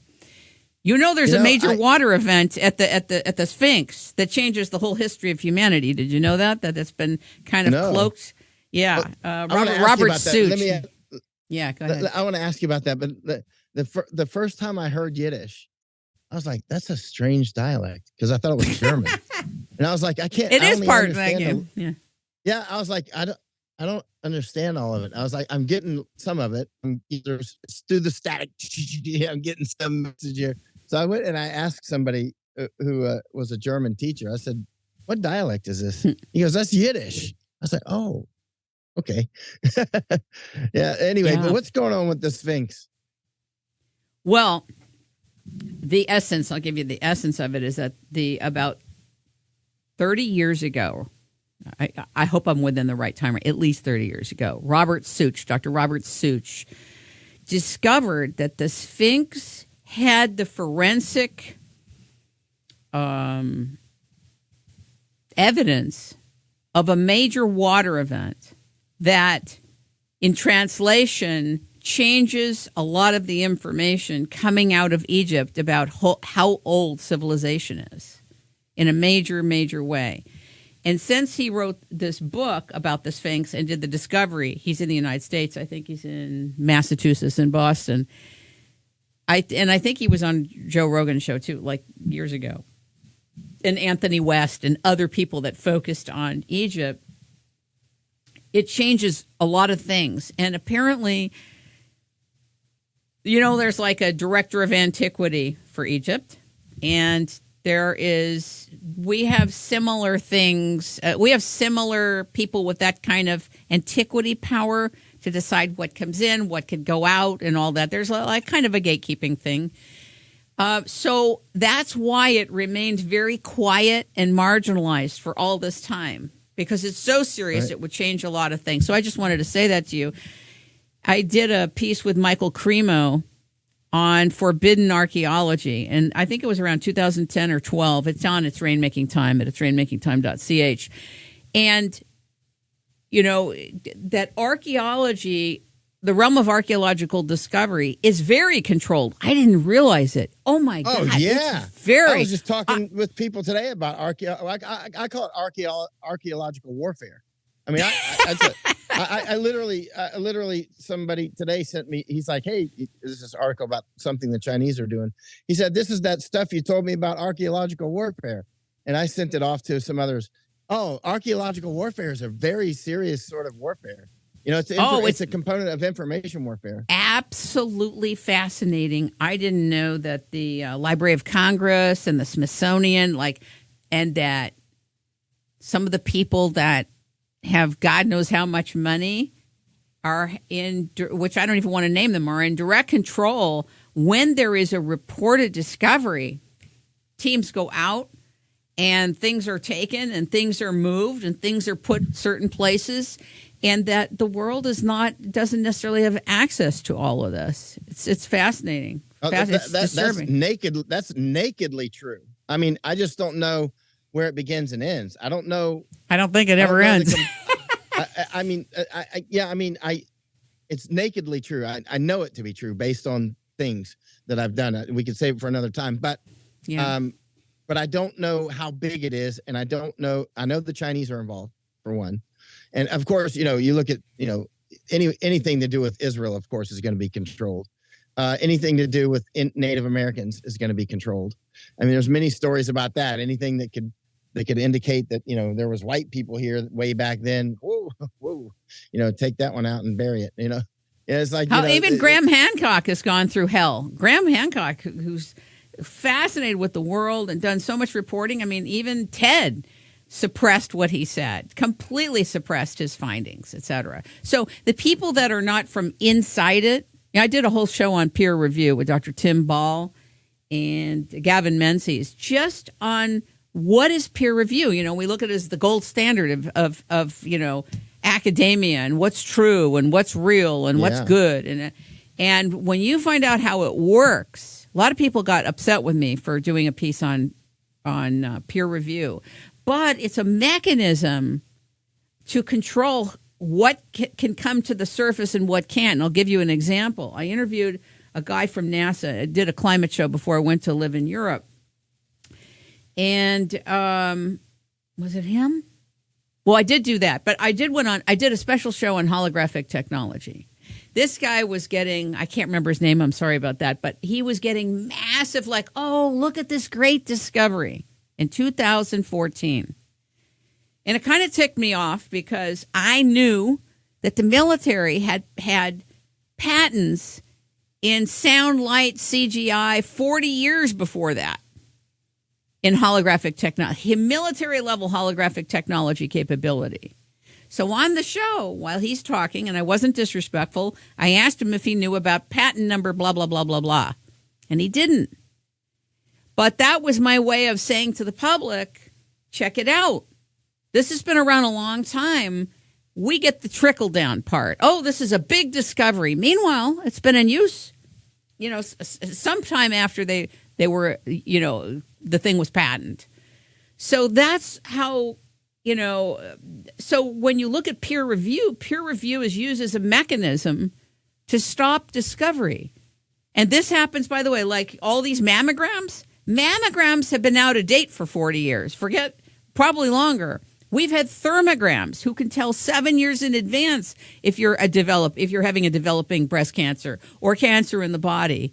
But they wouldn't allow it in the United States as a standard here, because what would happen? It would take out $1 trillion industry of a lot of false positives. I mean, you're giving women's breast radiation while you're trying to find cancer. It's insane. It's insane. So it's very important, peer review, because it's the mechanism for discoveries and credibility to be transmitted and to be made capable and fundable. It's very powerful. Often the disease is the cure, isn't it? Oh, listen to this. I picked up these books. I love antique bookstores, and so I'm in them a lot, right? And so I found these books from 1806 a few weeks ago in Tokyo, and they were Benjamin Franklin's letters and many other things from Benjamin Franklin. He died in 1790, but so I bought the books, and I have them here with me actually, and I've been going through them. He talks about the danger of smallpox inoculations. He talked about that in the 1770s. Oh my God. 1760s. Yeah, it's straight up. It's in these books, and it's in one of the books of the 3 books. And these books are incredible. And that guy was super smart. And then you go and look at I found another book from 1889 on smallpox vaccinations. It was by a British. I read the whole book, right? And this thing, it could have been written this morning. It was just like he went through 40 years of statistics, and he's like, the title is, what was it, like smallpox vaccination or whatever? 40 years of study have been proven inefficacious and dangerous, or something like that. I mean, he was very direct. The title was like summary of the book, like these things don't work and they kill people. You know what I mean? And I mean, if you read that title, you know what the book says. And it was an amazing book. And again, reading the book, it was just a simple book going through. He lays out the statistics and for 40 years, and he makes his argument. And I found other old things on inoculations or vaccinations way back then that were saying the same things that we hear now. Same thing, just different dates, different times. How do you keep yourself? I know we talked about situational awareness and your training and your instinct that keeps you alive, but in transit, where there's more of a vulnerability from country to country, I mean, and you fly around on all these, and you have to go through, don't you have to go through all the traditional routes for flying around, or do you have private planes, or do you have help with that? Or is that, how is this happening? I've done, 1,000, 2,000 border crossings, probably a couple thousand, right? And the only 2 countries I had problems in, guess which ones they were? United States. Take a guess? Canada. Yep. Nope. Israel. United States and Israel. Really? Those are the only 2 problems. Yeah, I can see that. Those are the only 2 ones. Yep. And I'm like, why? I was just over at the Israeli ambassador's residence shortly before that, and I flew to Tel Aviv. I was going to see some things, and I was in this private thing where Netanyahu was talking and stuff. It was a very small room, but it was funny when I came into the country. I had problems coming in and I had problems going out. I'm like, I hear that often. Actually, I hear that actually often for just regular civilians, not even people with your experience. You know. Yeah. I mean, someone should put you. It was a bad. It left a bad taste in my mouth, actually. Okay. I'm like, what's going on with that. this? You know, no, I was just like, at least a couple thousand border crossings. It has to be. And only Israel and only the United States have given me a problem. Well, look what you represent. Look what you represent. Well, back then I was extremely pro-Israel, actually. Very pro, like to a fault. And so, but only in the very recent times have I've done, my compass needle has changed. I'm like, this is too much, you know, especially when the death jabs, pushing the death jabs. When Netanyahu, I think that population had no say about anything. I mean, they couldn't even go to a market, I think, without. I'm like, why would I defend a country that just took a death jab anyway? You know what I mean? If this thing's going to do to them what it's probably going to do to us, what's the use? You know what I mean? I mean, seriously, it's wasted energy. I mean, this thing clearly appears to be hitting birth rates. Now they could have taken a different shot. It could have been a B vitamin shot for all I know. I don't know, but I mean, Netanyahu's got a needle mounted in his office. Have you seen that? No. He's got a hypodermic. It's this vaccination thing. I'm just like, where do you come up with this stuff? I mean, it's straight up evil. And so finally, I'm like, that's enough. You know what I mean? That's enough. I'm revoking. I went to neutral for a while, and then finally, I'm like, why is he speaking in front of our Congress like he owns the place? And everybody's clapping like seals, right? Oh, Netanyahu shows up with Washington Post said he shows up with his laundry. I don't know if that's true, but 7 bags of laundry. I have no idea if that's true. But I mean, that was a couple of years ago article. It's a very complicated thing. That would be very complicated. That would be a message. He would be like, obviously he's a very smart man. Netanyahu is super smart. That would be a message he's sending. That's not like, hey, I need my laundry done and I can't afford it. That's more like, I got some dirty laundry. That's the message I take from it. I don't know if that's the message he's trying to convey, but that's the message I'm taking from it. I don't know. We're living in very, very tough times. I know we didn't speak at length, and we're an hour and 45 minutes. What would you like to say about the border? Is there anything in particular? Because I've listened to some of your shows with Ann Vandersteel, and Ann Vandersteel, she's great. Yeah, she's very articulate and experienced too. She's a warrior like you, seriously.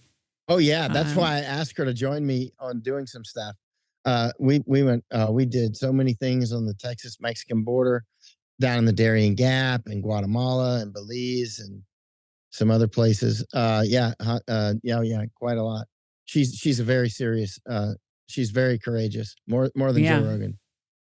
And I'm dead serious about that. Yeah, no, I would say yes. Of what I've seen, and I've communicated with her a couple of times, because her dad knew Dr. Edwin Vera of the Constitution, and who did the 2-hour special with me, Calling in the Constitution. So we briefly chatted, but we didn't actually speak by phone. But apparently she's called a domestic terrorist now. Is that true? Oh my gosh, she had so many problems on her flights and stuff. It was amazing. And so she live streamed it one time. It's funny because Ann would say things. I think, I don't know, because she's accurate on things. Probably they're not afraid of lies; they're afraid of truth. And Ann, when I first got to know her, she would say things that sounded kind of crazy, and then about 6 months would pass, and I'd be like, that Ann Vandersteel, I remember she said that here. It turned out to be true. I thought she was saying some crazy stuff. And so I started paying closer attention to her. And so now I pay very close attention to her. And it's like a joke for me now. It's like, there goes Ann talking crazy again. Wait 6 months, it'll be true. It's a lot of it is so hard to hear, because in a sense, a lot of the different countries are being destroyed. And so when you're in a country that's in the process of being destroyed, and you don't really know, some of you, like the middle side, may know where it's coming from and understand the big picture of what's happening, that it's by design it's being destroyed. But for the people that are on this side or this side and fighting at the level of personality, persona, and this one's bad, no, this one's bad, that are missing it, it's kind of like you're lost. So there's a lot of oversensitivity to being able to receive this kind of information, because you say to people, what do you do with it? How do you lead people? That's one thing on when I do, it's Rainmaking Time. I always try to lead people with, what can they do? What can they do? So maybe in the first time we talk on a formal level, maybe you can share a little bit about what you feel and know that people can do or should do if they can. In this situation, on the political level, stop giving to all the candidates. Just stop, dry it up. No donations, period. Right, and stop waving their flag everywhere like they're some kind of superheroes. They're not. None of them are. Right. On the border level, I mean, the bottom line is like Border Patrol. There's some great people that work for Border Patrol, but the bottom line is the organization, as an organization, is committing treason. Right? I mean, they are the ones invading the United States. One of them, one of the main components. I'm down there watching them loading people. They don't like you to take photos because they know that they're literally loading people up on buses to invade our country. Well, I'm just doing my job, sir. Okay. Where did we get that from before? Where have we heard that before? When I was stationed in Germany, we used to talk about that because, the place I was at was called Flint Kaserne. It's in Bad Tolz, Germany, south of Munich. Right. And that was kind of a famous little Green Beret base. But it was actually, the walls were huge. They were bigger than that. They were huge, thick. And they were made by, and our team room was underground, actually. And these things were made in, by concentration camp labor, like from Dachau, right? Which is not far away, right? And so we would talk about it. We're like, we're in this thing made by partly by concentration camp labor. And how did they get the Germans to do this? I mean, we would just be like, what fools? The Germans are easily fooled, that sort of thing. But now that I've grown up older and see a lot more things, I'm like, it's happening in America. Straight Definitely. up. Hardcore. And Jews are just as bad as anybody else that's doing it. Jews, Christians, Hindus, it doesn't matter. That is irrelevant. People, just people. It's just people. Yeah, humans. Jews are just as bad, and the Muslims, everybody will do it. It's people. It's just like and they can be persuaded, and a lot of people are. They're. I would say most people are gears in a watch, and they don't know what time it is. I mean, they don't even know they're a gear in a watch. My job is to do this thing. Click, click, click, like the gear.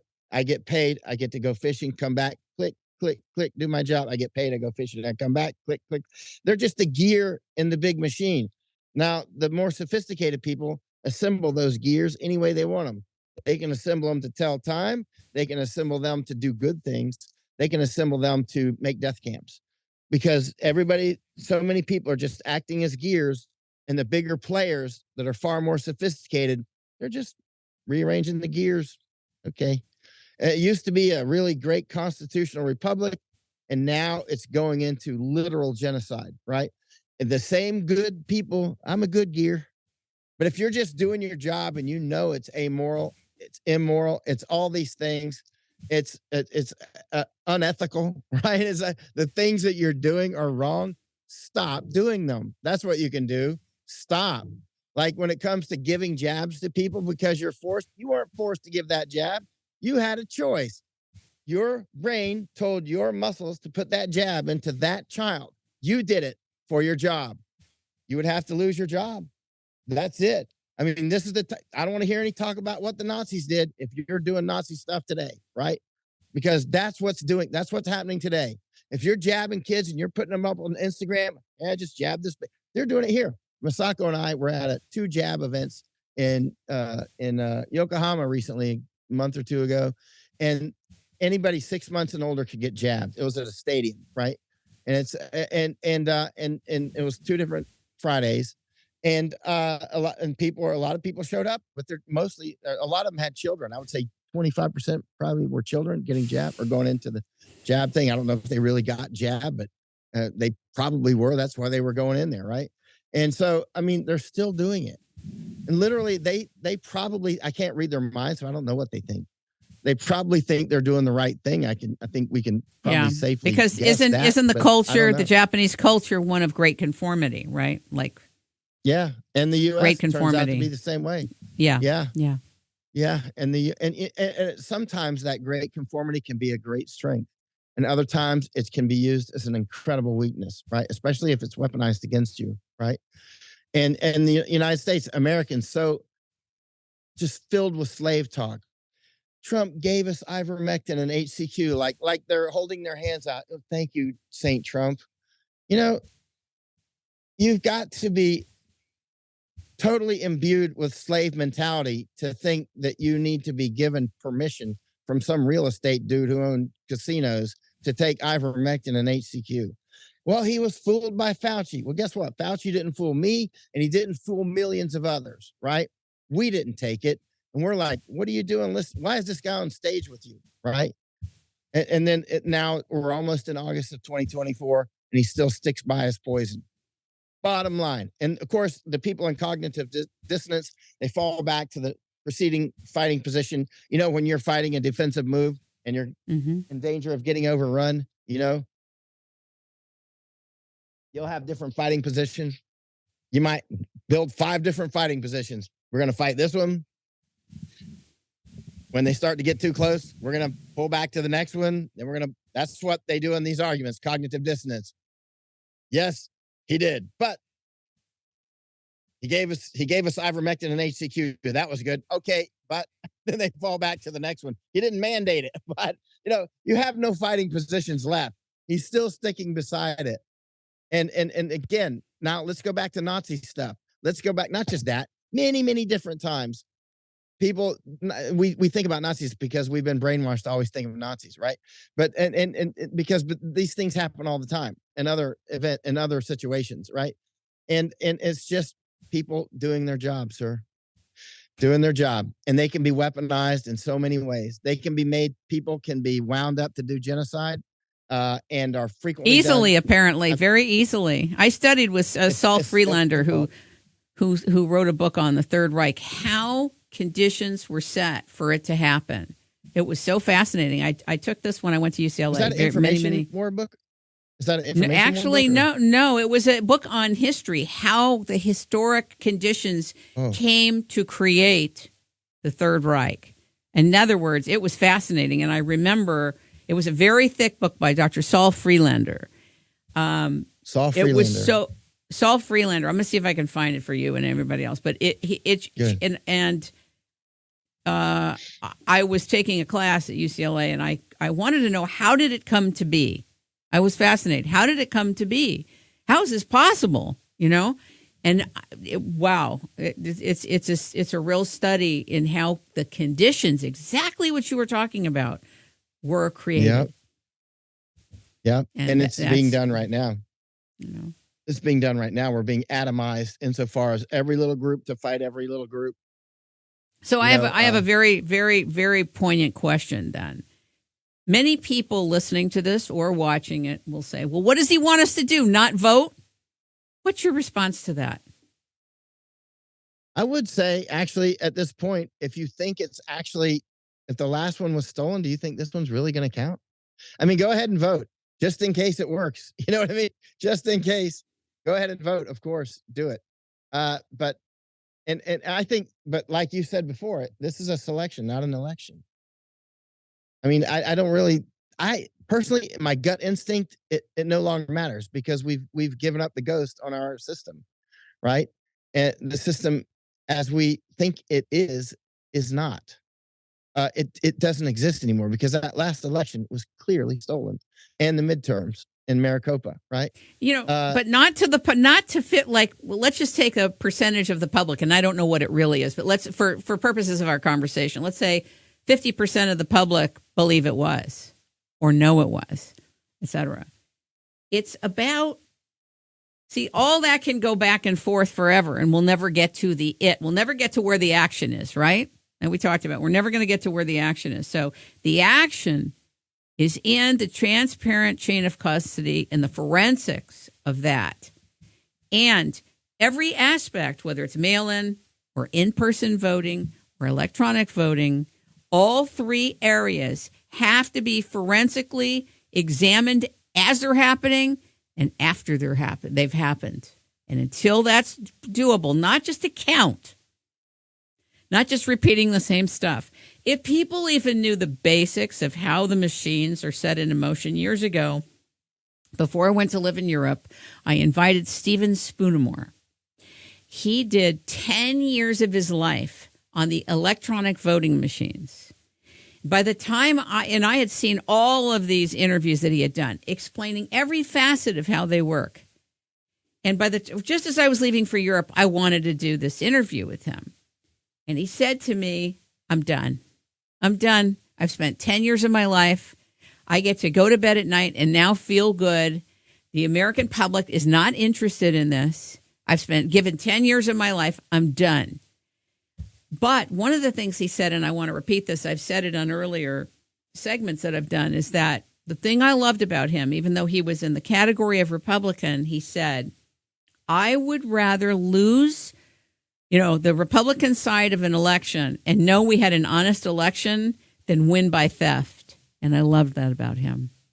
And I was very sad. I really wanted to interview him. Yeah. That's just.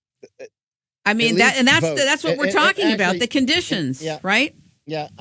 You should vote, but we do. It's very clear that they're stealing it, but go ahead and vote. Just because we're covering all the bases, because we could be wrong. You know what I mean? But we could definitely be wrong, and then not voting would have been it actually contributes to the enemy that wants us to just give up. Yeah, which is apathy, which is death. Yeah, apathy equals death, right? Yeah, yeah. And I'm anything but apathetic. I go to bed fighting and I wake up fighting. It's like, and it sounds like Mr. Spoonamore. Is that his name? Yeah, Stephen Spoonamore. STEPH. I think it's AN or EN. Spoonamore. SPOONAMORE.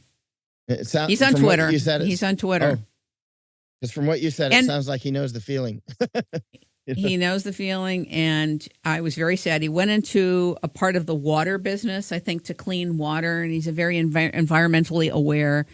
And I was really sad, really sad. And I think it was in 2014. And I said, I promise I will do an interview that's unlike anything you've touched so far. I promise you. And it didn't matter. He was done. And, there's a power in being done too. But, and what's going on now and what has been going on with the electronic voting machines is if people cared, the thing that concerns me, and I want to leave this in your just thought process and the audience, which is that when people get to a point or are driven to a point where they don't care anymore, they just want their side to win and anything goes. That's where we, that the way when you can bring humanity to anything goes, we're done. We're done as human beings with integrity, with a decency, with a spirituality, with heart. When it's anything goes, and it doesn't matter how you get to the win, that is the ultimate. We've been corrupted. We can't get to anything goes. That's by all means necessary, crowd. Yep. Doesn't matter. I don't like Trump, so who cares? I don't like this one. Who cares? It can't be. We can't allow us to be driven there, and staying there. No. There's so much more to talk to you about. I know your phone's going to go boop like that, but maybe you would come back. Maybe you come back in a few months and talk to us some more. I would love to. You're a great interviewer. Updates. Thank you. Thank you. Thank you for having me on. Thank you for taking your time to educate us. Intense stuff. I was a little scared, I must say, to bring you on, just because I've never done this kind of a show before. But I had to really, stimulate the bravery chip to bring you on, and I really appreciate it. Thank you. I want to know, where do people go to find you? MichaelYon, YON.com? Yeah, I'm on X every day, pretty much, and I'm on not every day, but mostly, and on where else? Substack, and I have a website, michaelyon.com, and on Patreon as well, but mostly Substack and X. The best place to find me on a almost daily basis is X.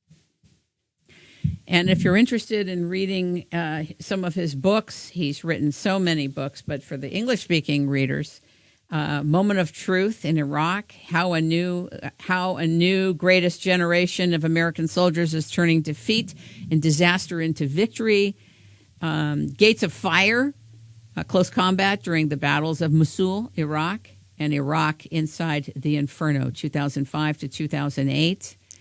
And for those of you who appreciate It's Rainmaking Time. Can I say one more? Yeah, sure. My actual best book, I think, was Danger Close. And that was my first book from 1999.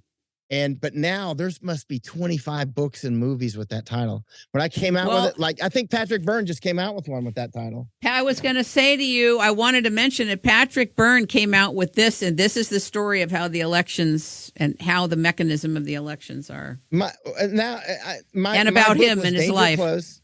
Yes, you were the first one. It was the only one with that title. And then now I'm like, wow, everybody's like an old Delta Force commander. Everybody's using this title. And it's like, well, congratulations on your title. Yeah. You all can order it on Kindle. I don't know if it's in hardcover anymore, but for Kindle, it's like $4.99. Is it in paperback? But it's like almost $80 in paperback. Oh, I don't know why. Used ones. Because it's not in. Maybe you should do a reprint. Anymore. Maybe a reprint. But I should, because people are asking me about it all the time. I wanted I'm to. staying in the war. For those of you who like It's Rainmaking Time and are interested in a huge swath of different aspects of discovery from agriculture, climate. If you really want to hear what's going on with the climate, I've done over 35 shows on climate and weather, and it's really the things that it's the spokes on the wheel that you're not getting access to in an articulate way that you can understand what is really being put forth. Our last show that we did was called The Elephant in the Climate Change Space. You better hear that one with Dr. Valentina Zarkova, because as long as the grand solar minimum, the solar cycles can be kept out of your reference point, you will never know what's going on with climate, how the climate really changes, and this how solar cycles and the evidence of solar cycles impact the relationship between solar cycles and CO2.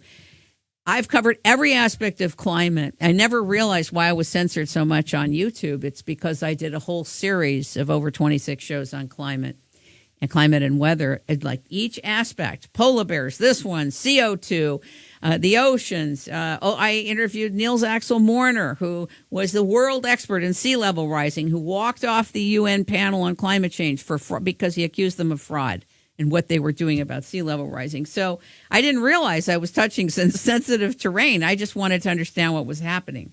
So if you're interested in interviews with the astronauts, I've interviewed Nobel Prize winners, Muhammad Yunus of the Grameen Bank. And so come to itsrainmakingtime.ch. I guess Switzerland's not as neutral as we thought. But thank you so much, Michael Jan, and thank you for your service to humankind. No. But I have a Switzerland domain name because I knew what was happening to the .coms were being going to be very challenged in the coming years. Thank you so much. Thank you. It's Rainmaking Time. Bye-bye.